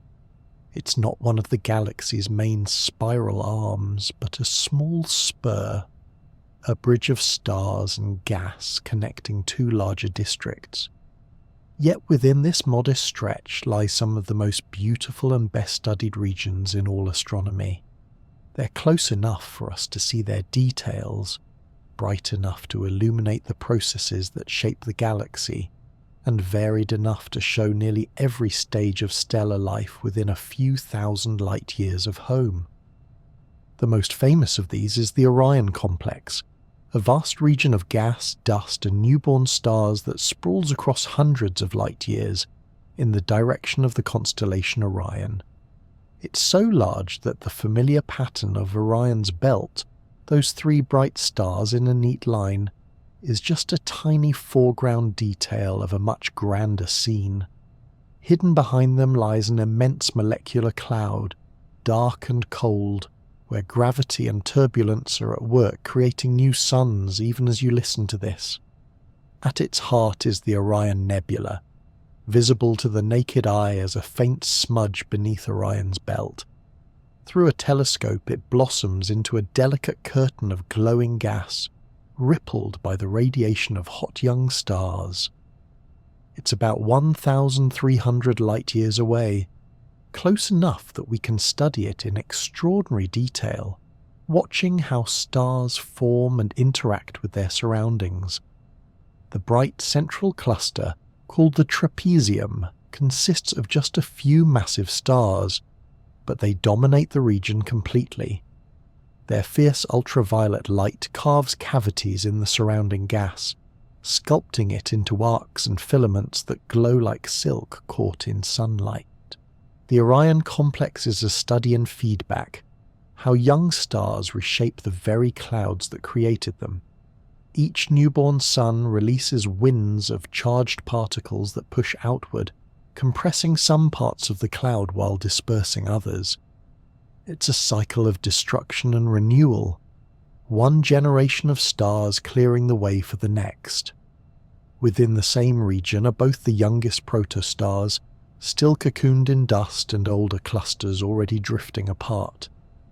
If you could fly across it at the speed of light, it would take over 1,000 years to cross. Yet in galactic terms, this entire nursery is little more than a spark in the darkness. A little farther along our spiral arm lies another showpiece, the Carina region. Although it sits nearly 7,500 light-years away, it shines so brilliantly that it's visible to the naked eye from the southern hemisphere. The Carina Nebula is a turbulent landscape of glowing hydrogen, towering dust pillars, and some of the most massive and short-lived stars known. Among them is Eta Carinae, a giant so unstable it has already erupted several times in recorded history, briefly becoming one of the brightest stars in the sky during the mid-1800s. Carina offers a glimpse of stellar adolescence, a region where the first generation of stars is already influencing the next. The ultraviolet radiation from those giants has hollowed out great cavities in the gas, exposing dense pockets that are now collapsing into new stars. The process resembles ripples spreading outward from a stone dropped in water, with each wave of creation pushing the next. Dust lanes twist through the glowing gas, their edges lit by starlight leaking from the interior. In visible light, the contrast between brightness and shadow is dramatic. In infrared, the dust itself glows warmly, revealing networks of hidden stars still swaddled in their birth clouds. What makes Carina so fascinating is the balance of creation and destruction happening simultaneously. Some stars there are just forming, others are nearing the ends of their short, intense lives. Massive stars like Eta Carinae are destined to explode as supernovae, seeding the surrounding space with heavier elements that will enrich the next generation of stars and planets. In a few million years, a blink on the galactic clock, the nebula will be transformed, its clouds dispersed and its bright giants gone. What will remain is a cluster of young stars still bound together by gravity, but gradually drifting into the wider galaxy. Closer still to home is the Pleiades, or Seven Sisters, a cluster of hot blue stars less than 100 million years old. It's only about 440 light-years away, making it one of the nearest open clusters to Earth. The Pleiades is a perfect example of a young stellar family that has already left its natal cloud. The stars are still grouped together, glittering against a faint veil of reflection nebulosity, dust that catches their light and scatters it like mist around a lantern. Unlike the sprawling chaos of Orion or Carina, the Pleiades represents a quieter stage in stellar evolution, the moment when a cluster begins to settle into maturity. Over time, the gravitational tugs of the Milky Way will gradually pull its members apart, turning the once tight family into a loose diaspora of stars that will wander the galaxy separately. These local landmarks, Orion, Carina, and the Pleiades, show three different moments in the stellar cycle: birth, adolescence, and early adulthood. Together, they offer a miniature version of the Milky Way's grand narrative. They remind us that star formation isn't confined to the past. It's happening all around us continuously. Every glowing nebula, every faint molecular cloud is a work in progress, a laboratory where gravity, radiation, and time collaborate to build new suns. The Orion Arm itself is rich in such regions, strung along our spiral segment like lights on a string. Each one tells a story about the local conditions that make star formation possible. Some are dominated by massive stars, whose intense radiation lights up their surroundings. Others are dark and hidden, their work visible only through infrared or radio observations. These differences reflect the galaxy's diversity. Even within one small spur, the environments vary wildly, from serene gas clouds to energetic clusters. Distances within our part of the Milky Way are enormous, yet just manageable enough for the mind to grasp. Light from the Orion Nebula left when humans were first building stone monuments on Earth. The glow from Carina began its journey while ancient civilizations were taking their first steps toward astronomy itself. The light of the Pleiades, by contrast, started toward us when medieval explorers were crossing oceans. Each of these regions, at its own distance and stage, gives us a time capsule. A glimpse of the Milky Way's processes frozen in transit. When viewed through different wavelengths, these landmarks change personality entirely. In visible light, Orion is a curtain of soft colour. In infrared, it becomes a dense web of heat and dust. Carina, in X-rays, reveals shock waves and cavities carved by stellar winds, while the Pleiades glows most beautifully in ultraviolet, where the youngest stars shine brightest. Each frequency adds a layer, a way of translating light into understanding, and yet, no matter how many instruments we build or how deeply we peer, these regions retain an almost painterly beauty. The Orion Nebula's folds and arcs, the jagged cliffs of Carina, the misty glow of the Pleiades. They are reminders that physics and poetry coexist perfectly in the cosmos.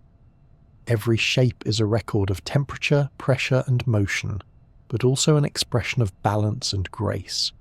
Here, in our corner of the Milky Way, we can see the galaxy's story unfolding in real time. Cold gas coalesces, stars ignite, dust scatters, and light returns to space.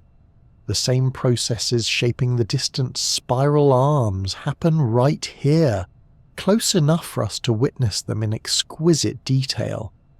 The Orion Arm may be just a small spur in the grand architecture of the galaxy, but it is also home, a patch of cosmic suburbia where the full rhythm of creation plays out quietly, one glowing cloud at a time. If you step outside on a clear night and trace Orion in the winter sky or the Pleiades in the fall, you're looking into the heart of that rhythm. The light from those stars has travelled for centuries or millennia, crossing the gulf of space to arrive softly at your eyes. You are, for a brief moment, part of that same galactic story, a conscious spark within the spiral, gazing outward at the landmarks of home. Every galaxy carries its past within it, and the Milky Way is no exception. Hidden among its bright young stars are ancient survivors, the fossils of an earlier universe, drifting quietly through the modern galaxy. They don't glow with youth or burn with intensity. Instead, they whisper stories of formation, collisions, and long journeys through time. Astronomers call this field galactic archaeology, because studying these old stars is like brushing dust from buried ruins. The tools are light and chemistry rather than shovels and trowels, but the goal is the same: to understand how the structure we call home was built. The oldest of these relics are globular clusters, great spherical gatherings of hundreds of thousands of stars bound tightly together by gravity. They orbit far above and below the galactic plane, each one a self-contained microcosm of ancient history. These clusters are among the Milky Way's first inhabitants, dating back more than 12 billion years, formed when the universe itself was still young and turbulent. Most are older than the Sun by more than twice the age of the solar system. Their stars are small, long-lived, and poor in heavy elements, a clear sign that they were born before many generations of supernovae had enriched the galaxy's gas. Seen through a telescope, a globular cluster looks like a ball of crushed diamonds, dazzlingly dense in the centre, with the brightness fading toward its edges. One of the most famous, Omega Centauri, is so large it can be seen with the naked eye from the southern hemisphere. It may once have been the core of a small galaxy that the Milky Way absorbed long ago, stripped of its outer stars and left to orbit as a glittering remnant. Each cluster like this holds a snapshot of an era when the Milky Way was still assembling, its gravitational appetite drawing in smaller systems and merging them into a single growing whole. The thick disk of the galaxy tells a similar story, though on a grander scale. Its stars lie closer to the galactic plane than the halo's globular clusters, but differ subtly from those in the thin younger disk where our Sun resides. Thick disk stars are older, typically 8 to 12 billion years in age, and they contain fewer heavy elements. Their orbits are slightly inclined, giving the thick disk its characteristic puffed-up shape. Astronomers believe these stars formed during a more chaotic time, perhaps when the Milky Way was still being bombarded by small galaxies, or when gas flows from early mergers stirred the disk. Their chemistry and motion preserve that history, quiet evidence of a youthful, energetic galaxy finding its balance. Beyond the clusters and disks lie even fainter clues, stellar streams. These are the delicate trails left behind when the Milky Way's gravity tears apart smaller companions. Each stream is a ribbon of stars tracing the orbit of a once coherent object, a dwarf galaxy or a globular cluster, stretched thin over billions of years. To the eye they're invisible, but with precise measurements of position and motion, astronomers can map them as ghostly threads wrapping around the galaxy. They are fossils not just of the Milky Way's past, but of its meals, the record of every galaxy it has ever consumed. One of the most graceful of these is the Sagittarius Stream, a vast arc of stars looping around the Milky Way in a grand slow orbit. It's the remnant of the Sagittarius dwarf galaxy, which ventured too close and was gradually pulled apart. Even now, fragments of that galaxy continue to spiral inward, forming a tidal bridge that passes near our own position in the disk. Another well-known example is the GD1 stream, a thin, almost straight filament of stars crossing the northern sky. Its near-perfect line suggests it came from a small cluster, stretched across tens of thousands of light-years. These streams are cosmic footprints, the quiet signatures of the Milky Way's long habit of growth by gentle cannibalism. The chemistry of these stars adds another layer to the story. By analysing their light, astronomers can determine what elements they contain, and from that, when and where they likely formed. Stars born early in the universe contain mostly hydrogen and helium, with only traces of heavier elements. Later generations, enriched by previous supernovae, display more complex mixtures.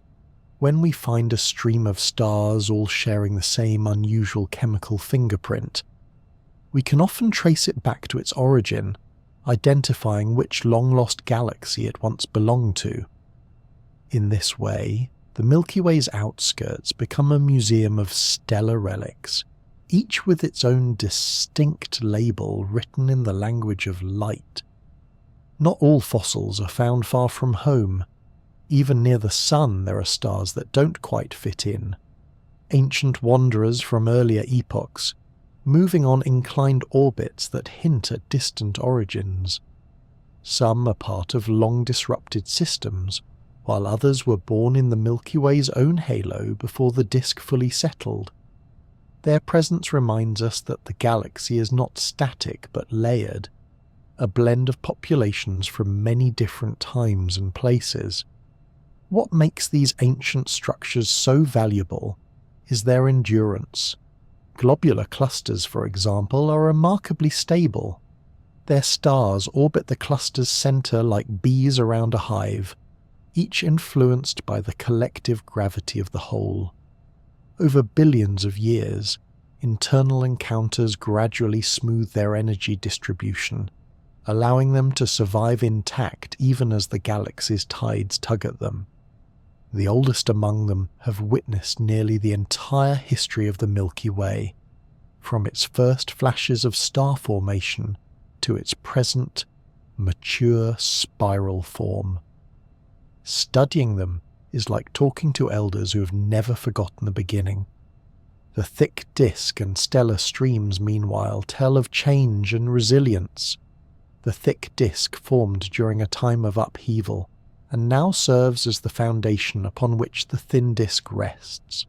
Stellar streams, fragile and stretched, trace the galaxy's outer reaches, slowly dissolving but never completely fading. Together, these remnants weave a kind of memory into the Milky Way structure. Every orbit, every composition, every faint cluster is a record of past events written in the motion of stars. Our understanding of this galactic archaeology has deepened dramatically in recent decades, thanks to precise maps of star positions and motions. By tracing these orbits backward in time through simulations, astronomers can reconstruct where the stars came from, how they interacted, and which mergers shaped the present galaxy. It's as though we've learned to rewind the Milky Way's story, one ancient star at a time, using light as the guide. Among the most touching aspects of these studies is the recognition that the Milky Way is still, in a sense, digesting its past. Some globular clusters show multiple generations of stars within them, suggesting that they once had enough gas to form new members after their birth. Streams continue to form as dwarf galaxies are gradually torn apart. The process is ongoing, a slow choreography of accretion and assimilation that never truly ends. The galaxy we see today is both ancient and perpetually unfinished, and within all of this, the Sun, a relatively young star, only about 4.5 billion years old, drifts through an environment shaped by ancient hands. The halo's ghostly remnants, the thick disks, sturdy stars, and the clusters wheeling high above the plane all contribute to the gravitational landscape that the solar system quietly rides through. We live, unknowingly, in the company of fossils older than Earth itself. Next time you look up and see that soft river of light across the night sky, remember that part of what you're seeing is history still in motion. Every point of light is both a present reality and a trace of the past. A messenger carrying information from a time when the Milky Way was young. The galaxy holds its memories not in stone but in starlight. Some of those memories are bright and close, others faint and far, but together they form the oldest story we can ever hope to read. The story of how our cosmic home came to be, written across the heavens and still unfolding one orbit at a time. At the heart of the Milky Way lies a region both densely crowded and astonishingly calm, a place where millions of stars share a space only a few thousand light-years across, orbiting a centre we cannot see. From our distant position in the Orion Arm, the galactic core is hidden behind thick curtains of dust and gas, invisible in ordinary light. Yet through infrared, radio, and X-ray eyes, astronomers have peeled back the darkness to reveal a rich, complex world, the Milky Way's central bulge and the quiet engine that sits at its core. The bulge is the rounded, golden hub of the galaxy, extending several thousand light-years above and below the disk. It's made mostly of old stars, small reddish suns that have been burning steadily for billions of years. Unlike the graceful spirals of the outer arms, the bulge has a grainier texture, a kind of cosmic urban sprawl. If the Milky Way's disk were a thin, glowing ring, the bulge would be its softly luminous centre, glowing with the light of countless mature stars. Embedded within this bulge is a structure that astronomers call the bar, a dense, elongated region of stars stretching across the core like a bright bridge. Seen from above, it would look like a shining bar of light, about 27,000 light-years long, linking the inner ends of the spiral arms. The bar acts as a gravitational conveyor belt, funneling gas inward from the disk toward the central regions. This slow inward drift of material helps sustain the star formation that still occurs near the galaxy's heart, though at a much gentler pace than in the distant arms. Despite the density of stars, the central environment isn't chaotic. The orbits of these stars weave together in a delicate balance, each one responding to the combined pull of billions of neighbours. From a distance, their collective light gives the bulge its warm glow, a colour that speaks of age and stability. It's a place shaped by time rather than turbulence, the galaxy's memory centre, where some of its oldest stars still burn. At the very centre, however, the calmness takes on a different kind of meaning. Here lies Sagittarius A, a supermassive black hole about 4 million times the mass of the Sun. It sits quietly at the exact centre of the Milky Way's gravitational field, anchoring the orbits of the stars around it like an invisible keystone. We can't see it directly, but its presence is unmistakable. Over the past few decades, astronomers have watched individual stars near the galactic centre, trace out tiny, fast-moving orbits, whipping around an unseen mass with incredible speed. From those motions, the mass of Sagittarius A star can be calculated with extraordinary precision, leaving no doubt that something immensely compact and profoundly dark resides there. Despite its ominous description, Sagittarius A star is remarkably quiet. It's not the ravenous, fiery monster that black holes are often imagined to be. Most of the time it's serene, emitting only a soft radio glow. Occasionally it flickers in X-rays or infrared as a small amount of gas falls in, releasing energy before vanishing beyond the event horizon. But compared to the blazing quasars seen in other galaxies, black holes feeding on torrents of infalling material, Sagittarius. A star is practically meditative. It sits at the centre of a galaxy that has learned to balance its appetites. The calm we see today, however, may not have been eternal. Evidence from high above and below the galactic plane suggests that Sagittarius A star was once more active. In 2010, astronomers discovered two enormous bubbles of hot gas, extending tens of thousands of light-years out from the centre. Vast, symmetrical structures glowing in gamma rays.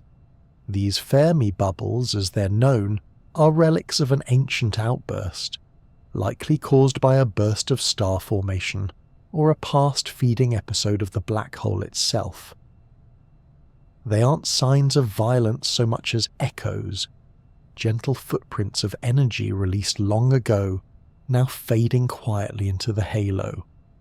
Closer to the core, radio and X-ray maps reveal more subtle structures, filaments, loops, and arcs of gas that seem to trace magnetic fields and ancient winds. They suggest that, from time to time, Sagittarius A stirs, expelling energy that shapes its surroundings before settling back into stillness.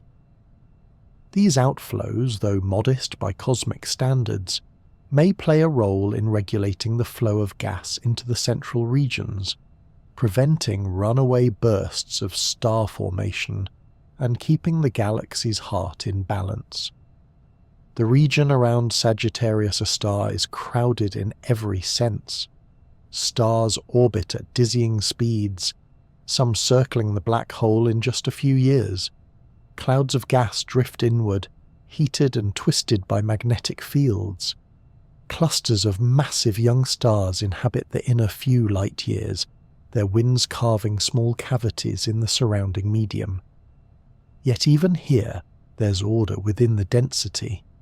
The gravity of the black hole sets the rhythm and everything dances to its invisible beat.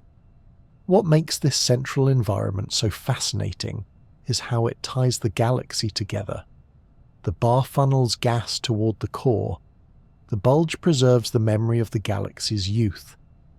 Sagittarius A star quietly anchors the gravitational framework. Together, they form a stabilizing center that keeps the Milky Way coherent across billions of years. The bulge is the repository of history, a place where the oldest stars carry the chemical fingerprints of the galaxy's earliest days.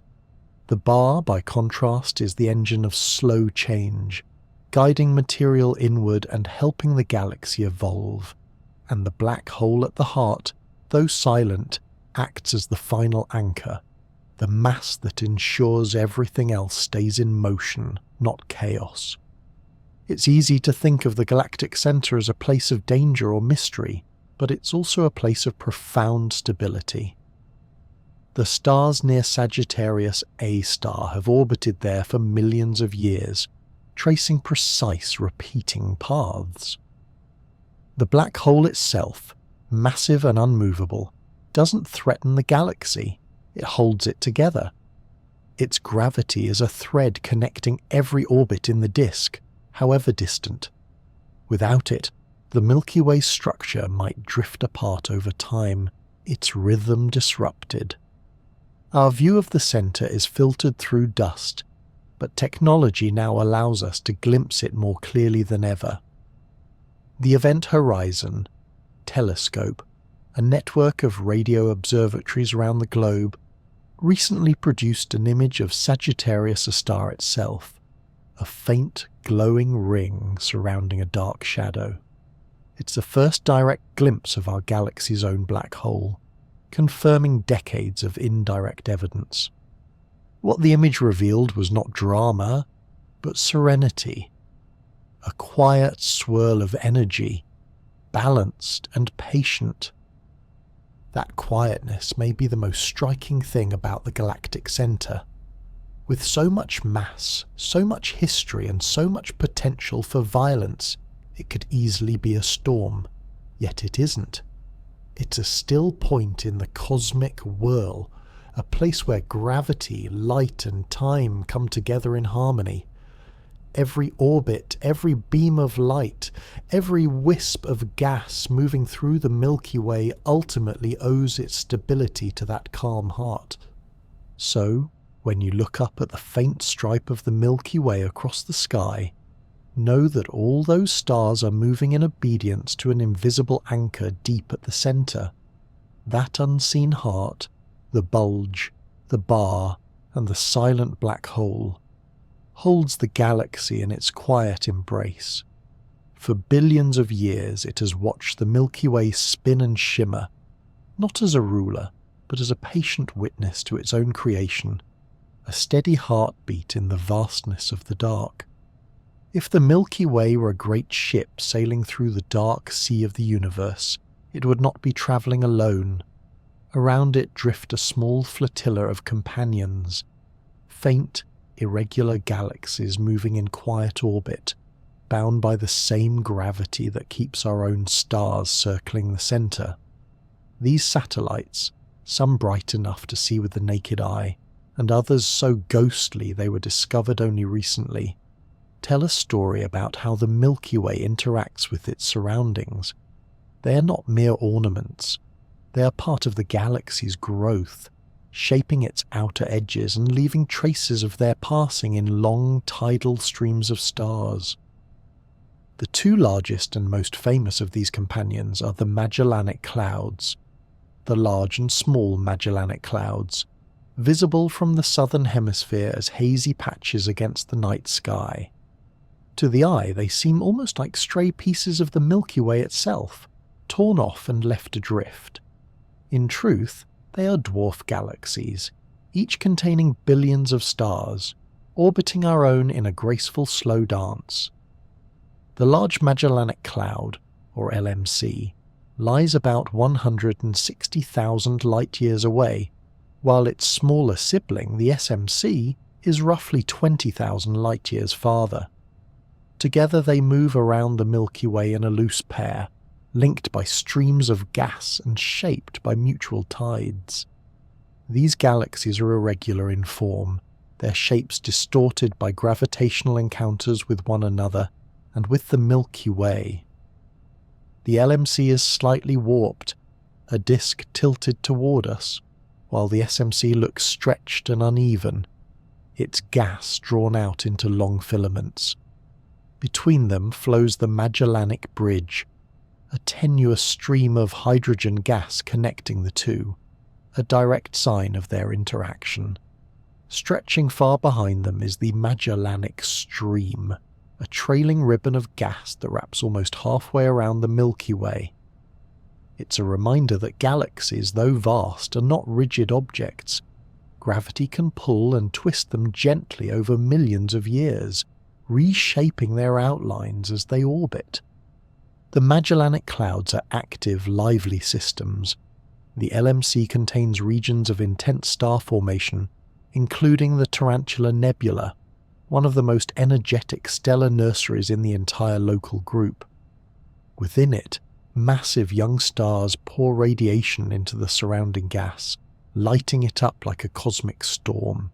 The SMC, smaller and poorer in heavy elements, forms stars more quietly but still steadily. These differences make the clouds valuable laboratories for understanding how environment and composition affect star formation. They're like two neighbouring towns, close enough to influence each other, yet distinct in their character. Over time, the Milky Way's gravity has been slowly tugging on both clouds, altering their orbits and drawing material from their outer edges. The Magellanic Stream, discovered through radio observations of neutral hydrogen, traces this slow exchange. Gas stripped from the dwarf galaxies are now falling toward the Milky Way's halo. Eventually, much of that material will rain down onto our galaxy, providing new fuel for star formation. It's a process of cosmic recycling on a grand scale. The companions feed the larger galaxy even as they are reshaped by it. Beyond the Magellanic Clouds lies a whole retinue of smaller, fainter satellites, the dwarf spheroidal galaxies.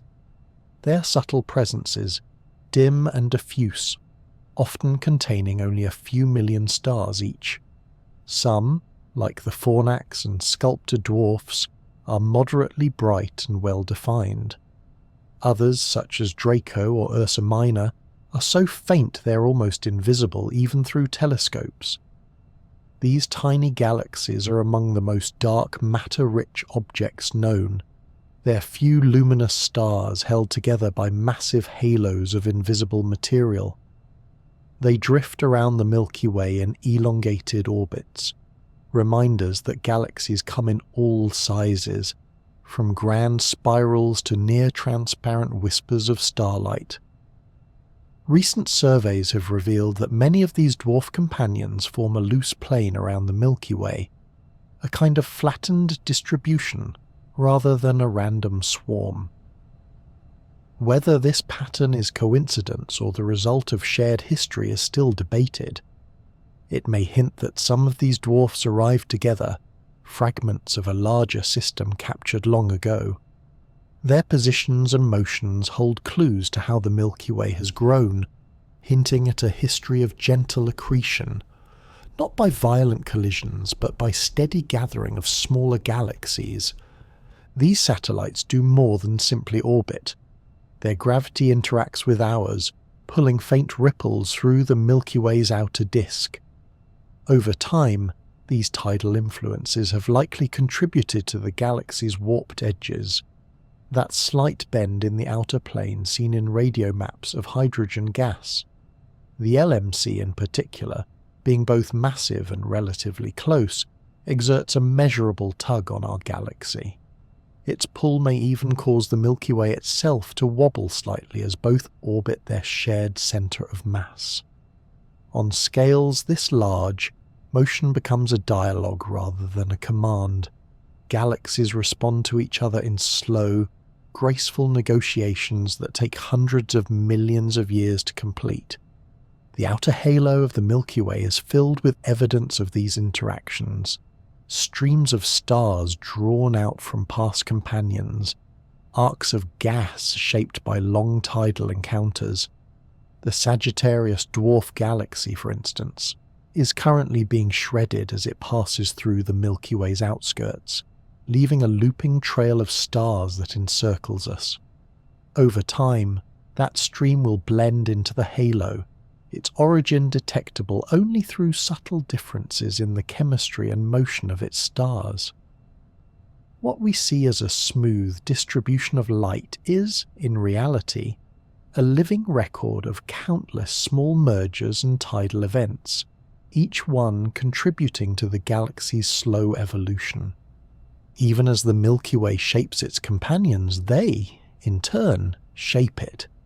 Their infalling gas replenishes our star-forming regions, their orbits stir the halo, their debris populates the outer disk. The relationship is both creative and consuming, not a one-way process, but an exchange that keeps the larger galaxy alive. The Magellanic Clouds and their smaller siblings act as reminders that the Milky Way is not an isolated island in space, but part of a dynamic interacting family. When viewed from afar, the whole arrangement would look like a spiral galaxy, attended by a faint retinue of satellites, each one circling slowly, leaving thin trails of gas and stars behind them. The Magellanic Clouds would be the brightest companions, glowing beside the disk like lanterns, while the smaller dwarfs would flicker faintly in the dark. The entire system would be connected by gravity, its motions measured not in years but in millions of years, its shapes changing so gradually that from our perspective it seems eternal. What these companions reveal is that growth in the universe is rarely a solitary affair. Galaxies evolve through interaction, by sharing material, by merging, by exchanging energy. The Milky Way has been both sculptor and subject in that process, building itself through encounters with the very objects that orbit it now. The faint streams of gas connecting the clouds, the subtle warp of the disk, the soft glow of the outer halo, all are evidence of a quiet dialogue between galaxies that has been ongoing since the beginning. And though these companions will one day fade or merge completely into the Milky Way, their influence will endure. The gas they provide will form new stars, their stars will join our halo, and their orbits will leave ripples that last for eons. The night sky, serene and unchanging to the naked eye, is in fact the face of a family in slow motion, the Milky Way and its companions bound together, orbiting in silence, shaping one another across the long, patient tides of cosmic time. If you could step far enough away from the Milky Way to see it in full, and then keep going a little farther, another great spiral would come into view, graceful, bright, and almost a mirror image of our own. That is the Andromeda Galaxy, our nearest large neighbour in the cosmos, and together with a handful of smaller galaxies, it forms a quiet, gravitational family known as the Local Group.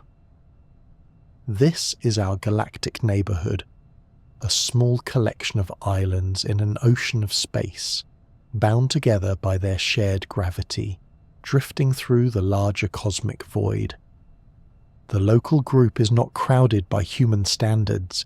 It stretches across about 10 million light-years, yet contains only a few major galaxies and dozens of smaller dwarfs. The three dominant members are the Milky Way, Andromeda, and the Triangulum Galaxy, each a distinct spiral system with its own entourage of satellites. Between them lies vast emptiness, not a void in the absolute sense, but a sparse realm of thinly scattered gas and dark matter, quiet and cold. Andromeda, also known as M31, is the Milky Way's nearest large companion and the largest galaxy in the group. It lies about 2.5 million light-years away, close enough that its faint glow can be seen with the naked eye from a dark location. Through a telescope it reveals sweeping spiral arms and a luminous core, shining with the combined light of roughly 1 trillion stars, more than twice the number in the Milky Way. Despite that grandeur, it moves silently, gliding through the dark at a modest few hundred kilometers per second relative to us. Its light, travelling for over 2 million years, reaches our eyes as a message from the past, showing Andromeda as it was when early humans were just beginning to shape tools from stone. The Triangulum Galaxy, or M33, is smaller but no less graceful. It's located a bit farther away, roughly 3 million light-years from Earth, and is thought to be a kind of younger cousin to the other two spirals. Its open, delicate arms are rich with blue stars and bright nebulae, signs of active star formation. Triangulum may orbit loosely around Andromeda, though the details of their relationship are still being studied. Together, these three great spirals dominate the Local Group, their combined gravity binding dozens of smaller galaxies into a shared family. Surrounding them are the dwarfs, small, faint galaxies that outnumber their larger hosts, but contribute only a tiny fraction of the total light. The Milky Way has its Magellanic Clouds and a swarm of smaller companions. Andromeda has even more than 40 known satellites orbiting at various distances. These dwarfs range from irregular gas-rich systems to ancient spheroidal remnants stripped bare by tidal forces. Their slow orbits trace invisible connections between the great spirals, each motion a line in the quiet geometry of the group. What makes the local group remarkable is its subtle balance. The galaxies within it are bound together, yet separated by distances so vast that interactions unfold over billions of years. The Milky Way and Andromeda, for example, are approaching one another at about 110 kilometers per second, a speed that sounds dramatic but is almost glacial in cosmic terms. They're still separated by more than 20 times the diameter of either galaxy. On human timescales, nothing about their motion seems to change. They hang motionless in the night, connected by gravity but separated by epochs. The space between them is not empty, but filled with a faint halo of hot gas that surrounds the group as a whole. This diffuse medium, nearly invisible even to sensitive instruments, acts as a kind of atmosphere, binding the group's galaxies within a shared gravitational well. Floating within that halo are the smaller galaxies, moving in gentle orbits that reflect the long-term evolution of the entire system. Some are on stable paths, looping around the major spirals. Others are falling inward, destined to be absorbed and blended into the halos of the larger galaxies. The local group's arrangement tells a story of formation and cooperation. Billions of years ago, the universe's matter was distributed almost evenly, but small fluctuations grew under gravity, forming knots that became the first galaxies. Our group is one such knot, a quiet pocket where a few large galaxies grew, while others remained small. Over time, gravity drew these systems closer together, shaping the delicate hierarchy we see today. Big spirals surrounded by dwarfs, all orbiting within the invisible framework of dark matter. The shape of the group, elongated along the line connecting the Milky Way and Andromeda, reflects that shared history. Each of the major galaxies carries its own scars of that growth. The Milky Way's halo contains streams of stars from devoured companions. Andromeda shows faint shells and ripples that tell of similar past mergers. Even Triangulum, though smaller, bears traces of interaction, regions of disturbed gas and asymmetric arms, likely shaped by gravitational encounters. The group is not static but gently evolving, each member tugging on the others, each shaping the collective destiny. In this environment, gravity acts as both sculptor and storyteller. The dwarfs that wander too close are stretched into long streams of stars, their gas siphoned off by the larger galaxies. Others drift at the outskirts, largely untouched, quietly orbiting in the dim halo. These faint systems are the fossils of early cosmic times, preserving information about the conditions under which galaxies first formed. By studying their motions and compositions, astronomers can trace the group's assembly, how it grew from a cloud of gas into a small cluster of shining spirals. Though the local group feels vast to us, it's a small part of something much larger. Beyond its boundaries lie other groups and clusters, forming the cosmic web that stretches across the universe. The nearest large cluster, the Virgo cluster, lies some 50 million light-years away. It's thousands of galaxies forming a dense hub within this web. The local group sits on one of the filaments leading into that cluster, a minor intersection in the grand structure of the cosmos. Yet within our small neighbourhood, everything we know, every star, planet and observer is contained. In a way, the local group functions like a family in slow motion. The big spirals are the elders, massive and steady, while the dwarfs are the younger members, restless and easily influenced. The interactions between them, gas flowing, stars stripped, orbits adjusted, are quiet conversations that shape their future.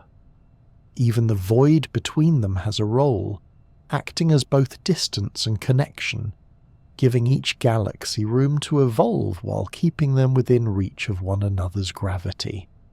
It's tempting to think of the local group as an isolated unit, but it's more like a small village connected to distant towns by invisible roads of gravity and gas. Material occasionally flows in from intergalactic space, adding fuel for star formation. Streams of gas from the Magellanic Clouds and other dwarfs thread through the region, feeding the Milky Way and Andromeda alike. The boundaries of the group aren't sharp. They blur into the larger fabric of the universe, where gravity continues to weave connections across unimaginable distances.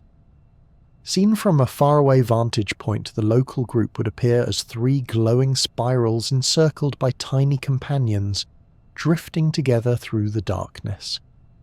Their slow approach and shared halo mark them as a family, one whose members are bound to interact more closely in the far future. But even now, in this moment of relative calm, the group is alive with motion.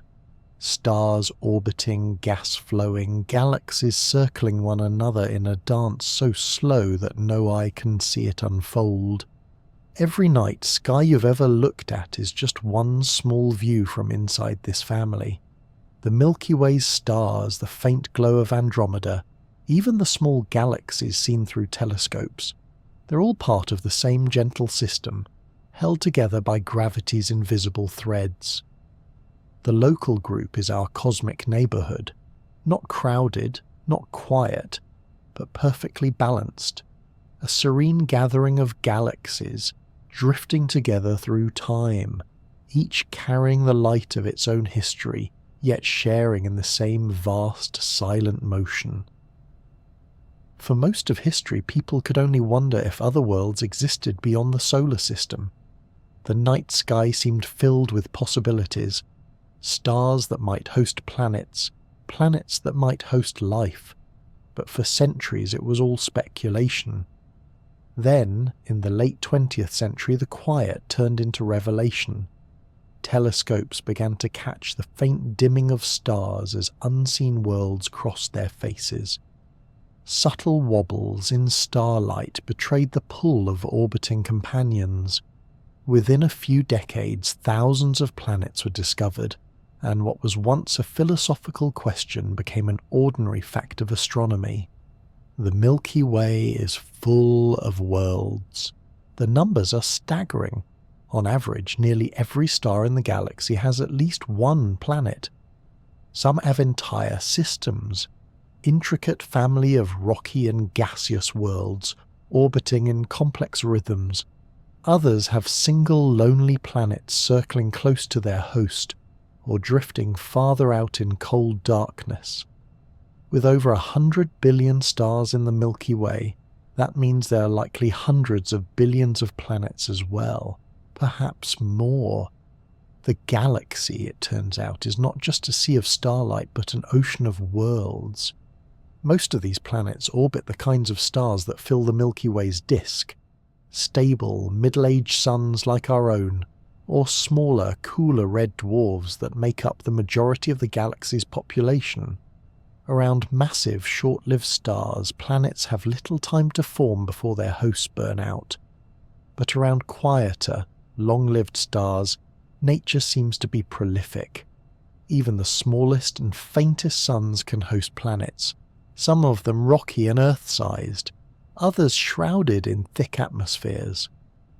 The more astronomers look, the more they find that planets are not rare ornaments of stars. They are natural byproducts of star formation, born from the same swirling disks of dust and gas that give birth to their suns. When a star forms, it gathers matter into a central sphere while the remaining material flattens into a disk around it. Within that disk, grains of dust collide and stick together, gradually building into pebbles, rocks, and eventually planets. The chemistry of the disk determines the character of the planets that form, whether they are rich in ice, heavy metals, or carbon compounds. A star's own composition matters too, because the elements that make up planets are forged in earlier generations of stars.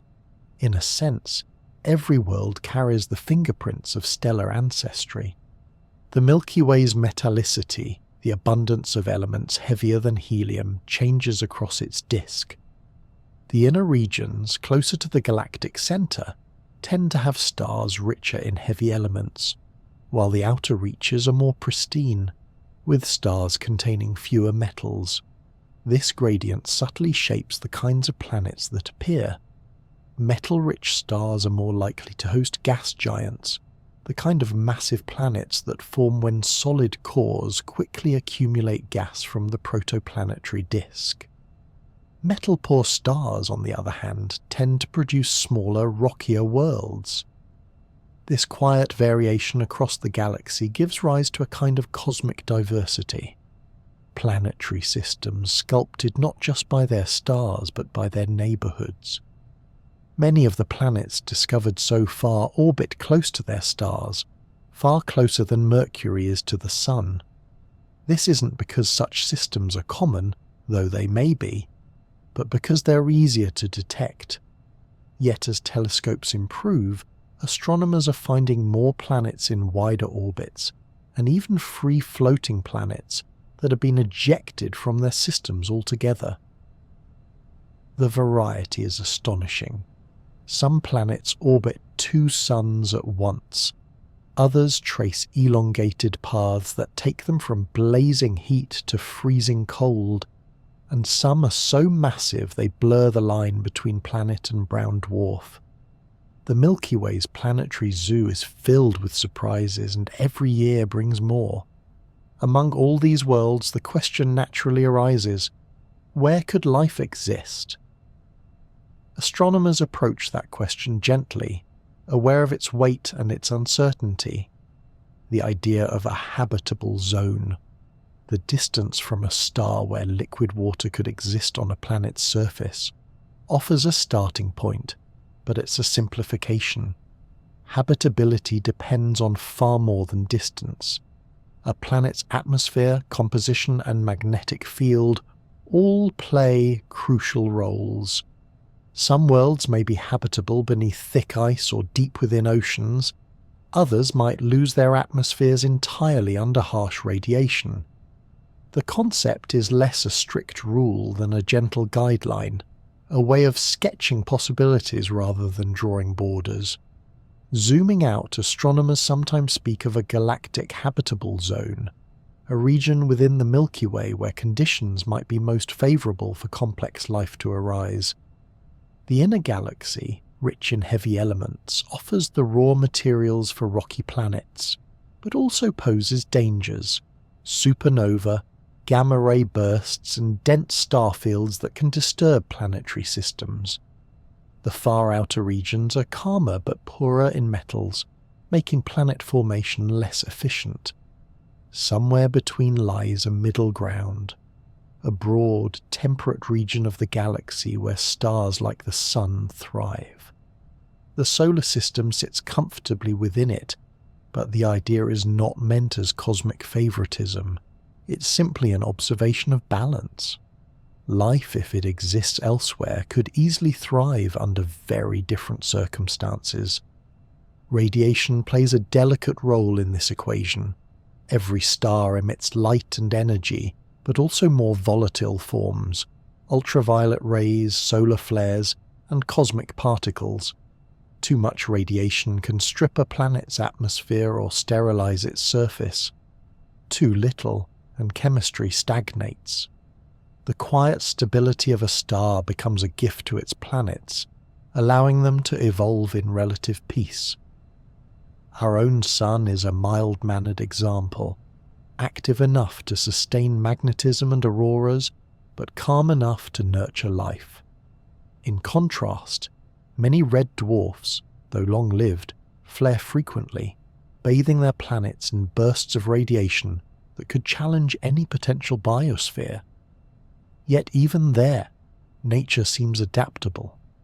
Some exoplanets around these stars may have thick atmospheres or oceans deep enough to shield life from the tempest. As we learn more, the line between ordinary and extraordinary continues to blur. Planets once thought rare, like hot Jupiters, icy super-Earths, or compact systems of tightly packed worlds, are now known to be common. The Milky Way seems to favour variety over uniformity. There are planets larger than Jupiter orbiting closer to their stars than Mercury, and others smaller than Earth orbiting faint red suns. Some travel in near-perfect synchrony, locked in gravitational resonance, while others tilt and tumble unpredictably. Each system is a miniature cosmos, shaped by the quiet interplay of gravity, chemistry, and time. What ties them all together is the same process that built the Milky Way itself, the recycling of matter. The carbon in alien atmospheres, the iron in distant planetary cores, the oxygen in faraway oceans all trace back to ancient stars that lived and died long before. When you imagine the galaxy filled with planets, you're seeing the continuation of a cycle billions of years old. Each world is another attempt by the universe to find stability, to shape dust and gas into something lasting. And yet, despite all we've found, the Milky Way still holds far more worlds than we can ever hope to count. The faintest stars and smallest planets remain beyond our instruments, their presence inferred but unseen. Some may orbit quietly in the galactic outskirts, others deep within crowded clusters. The sheer number is almost impossible to comprehend. Hundreds of billions of planets, each with its own story, circling through the dark in silent motion. Perhaps that's the most humbling truth about our galaxy. Not just that we live in it, but that we are part of a vast community of worlds. Most will remain forever unseen, their skies unvisited, their histories unknown. But their existence transforms how we see our own planet. Earth is no longer an exception. It is one of countless worlds, orbiting one of countless stars, in a galaxy that makes planets as naturally as rain forms in clouds. The Milky Way, for all its stars and nebulae, is just as much a maker of worlds, quiet, patient, and endlessly creative. The Milky Way feels eternal when you look up at it, a steady silver river of stars that seems unchanged since the beginning of time. Yet like everything else in the universe, it is evolving. The galaxy you see tonight is only one frame in a film that runs for billions of years. If you could fast forward through cosmic time, the Milky Way's shape, brightness, and even its companions would slowly shift, like clouds rearranging on a windless afternoon. The changes are imperceptible to us, but inevitable, gentle, vast, and beautifully slow. For now, the Milky Way is still a vigorous spiral galaxy, forming new stars at a comfortable pace. Every year, the gas and dust in its disk condense into roughly 1 or 2 suns worth of new stars, modest compared to its more youthful era, when it likely formed 10 times as many.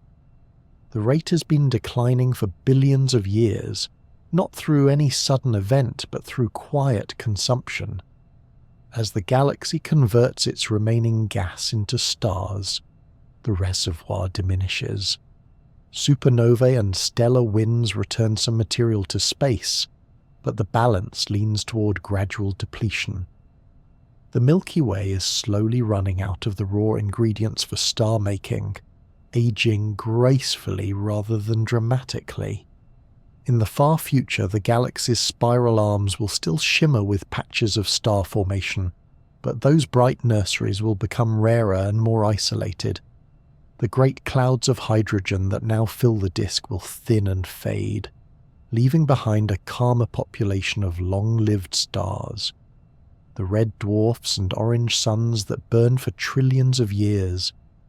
The blue giants that dominate the spiral arms today will be gone, their brief lives ending in brilliant explosions that enrich the remaining gas before it too grows scarce. Morphologically, the Milky Way will begin to drift toward a smoother shape. Spirals are creatures of youth, sustained by rotation, fresh gas, and gentle perturbations from nearby companions.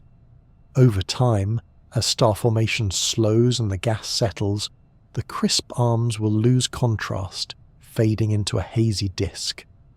The galaxy's colour will shift from white and blue to a deeper, warmer hue as older, redder stars come to dominate.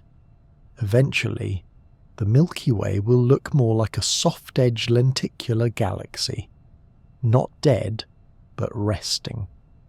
But the most profound change will come not from within, but from without. Far away, across the quiet gulf of the local group, the Andromeda Galaxy is slowly drifting toward us. The two galaxies are bound by gravity, and though they are separated by more than 2 million light-years, their mutual attraction is irresistible. They approach one another at about 110 kilometers per second, a speed that sounds fast but will take roughly 4 billion years to close the distance. There is no rush. The universe moves on its own patient schedule. When Andromeda finally reaches us, the encounter will not be an explosion or a collision in the ordinary sense. The space between stars is so vast that even during a merger of galaxies, the stars themselves almost never strike one another. Instead, gravity will gently reshape both systems, stretching them into long, luminous streams before drawing them together. Over a few billion years, their spiral structures will distort, overlap, and eventually blend into a single, enormous elliptical galaxy, sometimes nicknamed Milkomeda. It will not be chaos, but choreography, a cosmic waltz played out in near silence. From the vantage point of any surviving planet, the transformation of the night sky would be breathtaking, but not cinematic in the usual sense. The first noticeable change would be Andromeda itself growing brighter. Over millions of years, it would expand from a faint misty patch into a sprawling multi-armed structure visible across the sky. Its core would shine like a second Milky Way, a great arch of light. When the two galaxies finally begin to overlap, the heavens would be filled with countless new stars, a celestial panorama far more intricate than today's. Yet even this would unfold too slowly for any one observer to witness. If a civilization could watch through unbroken generations, it would see the galaxies merge like two slow-moving clouds, their stars mingling as one system is reborn from two. During this union, bursts of star formation will briefly rekindle the Milky Way's fading energy. As gas clouds collide and compress, new clusters of stars will ignite, lighting up the newly forming elliptical galaxy. For a while, the merged system will glow with renewed youth, a final flourish before the long quiet. After that, starbirth will decline once more as the available gas is exhausted, leaving behind a vast population of old red stars orbiting in a smooth, rounded structure. In this distant era, the Sun, or what remains of it, will no longer be a main sequence star. Long before the merger completes, it will have entered its final stages, swelling into a red giant and shedding its outer layers before fading into a white dwarf. Whatever planets survive that transformation will drift silently through the combined galaxy, circling among the remnants of countless others. The merger will not disturb them much. The distances between stars are so immense that even when two galaxies overlap, most planetary systems continue unaffected, their skies merely gaining new stars over the horizon. When the dust finally settles, the Milky Way and Andromeda will no longer exist as separate spirals, but as one vast elliptical galaxy at the heart of the local group. Its stellar halo will stretch farther than either did alone, and its core will house a larger black hole, formed from the merger of the two central giants, Sagittarius A and Andromeda's own. The new galaxy will be serene, glowing faintly with the combined light of hundreds of billions of aging suns. It will drift through space, largely isolated, the other members of the local group either absorbed or orbiting as distant satellites. Beyond that, the story continues even more quietly. The universe's expansion will carry distant galaxies farther away until they fade beyond visibility. The merged Milky Way Andromeda galaxy will remain bound within its own small corner of space, surrounded only by its satellites and faint traces of gas. Star formation will slow to a whisper, then to near silence, as the last reserves of interstellar material are locked up in long-lived dwarfs and stellar remnants. The night sky, once crowded with billions of bright stars, will gradually thin to a softer, more uniform glow. In the farthest future, trillions of years from now, even those red dwarfs will begin to fade.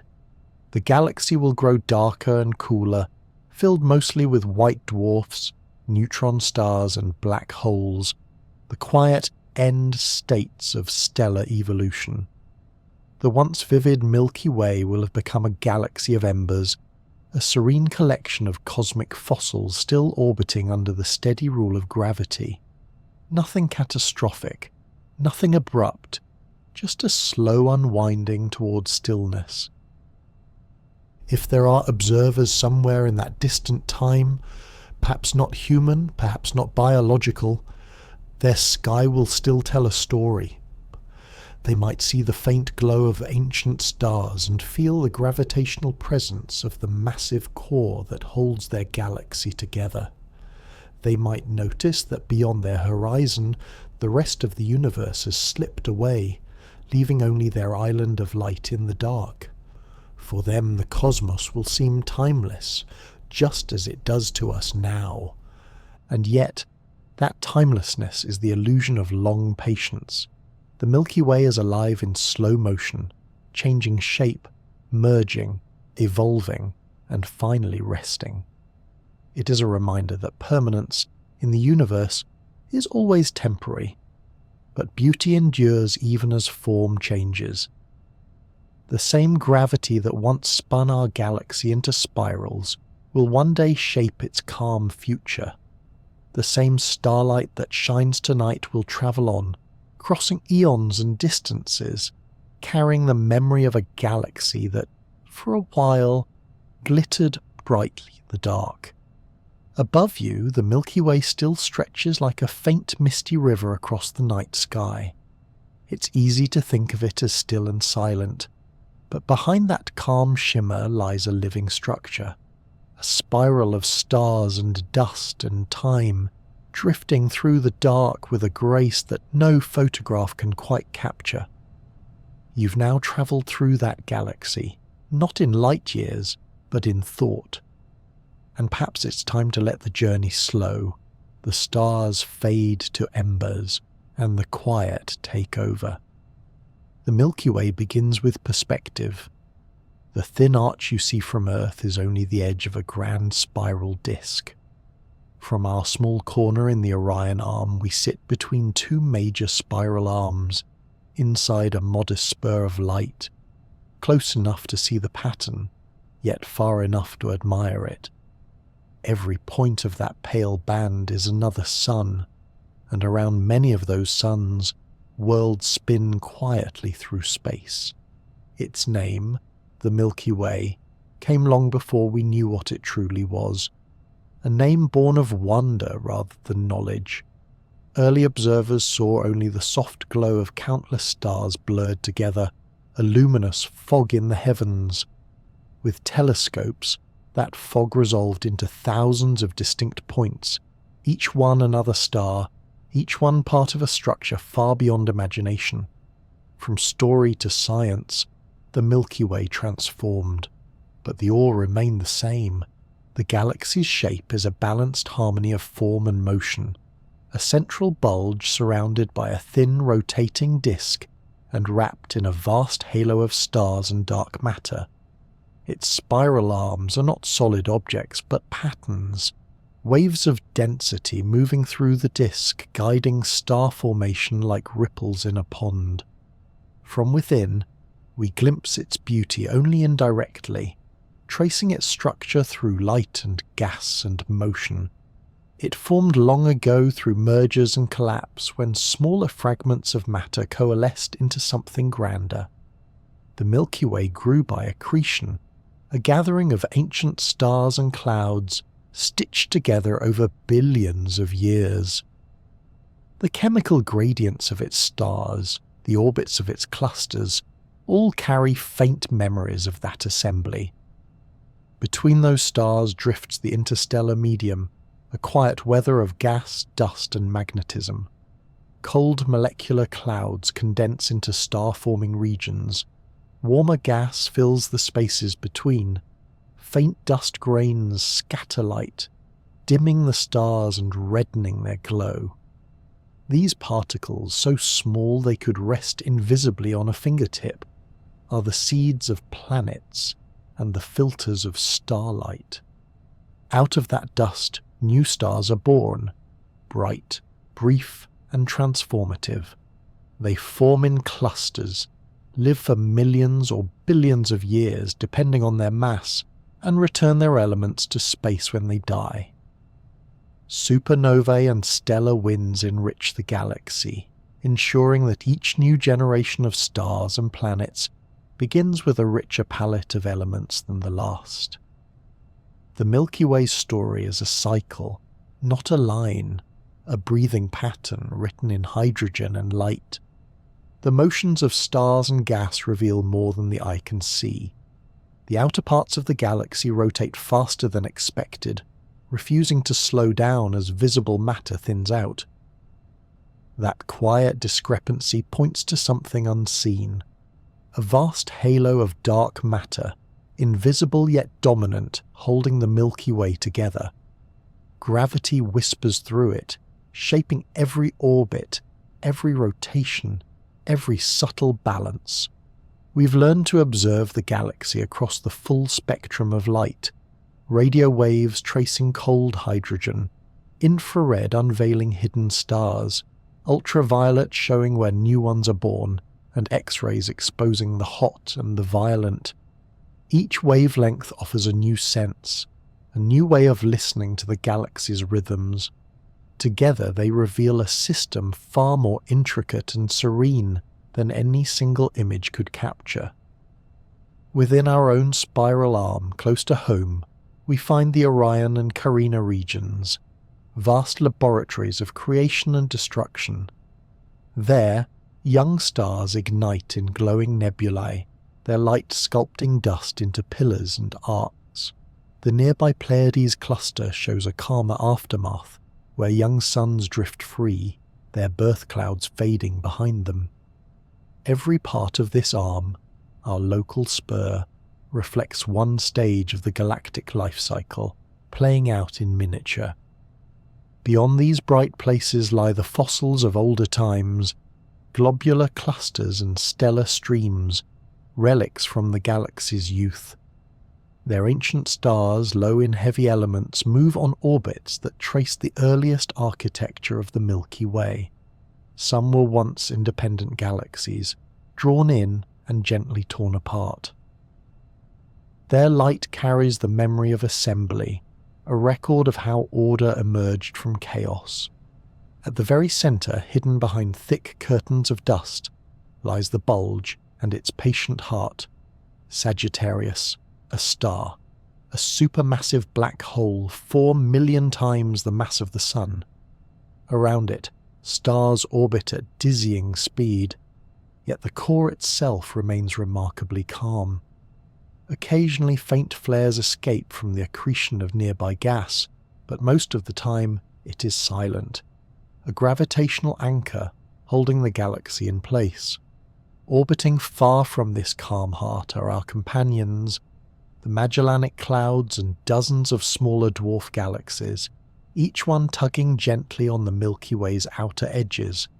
Streams of gas connect them like threads of silk, showing the quiet gravitational conversation between galaxies. Over eons, these companions feed the Milky Way, giving it new material to shape into stars. And the Milky Way itself is not alone. It belongs to a family of galaxies called the Local Group, along with Andromeda and Triangulum and a chorus of smaller systems. Together they move through space in a slow, intricate ballet, their motions drawn out over billions of years. It is a neighbourhood of peace, where galaxies drift, approach, and evolve, all under the soft governance of gravity.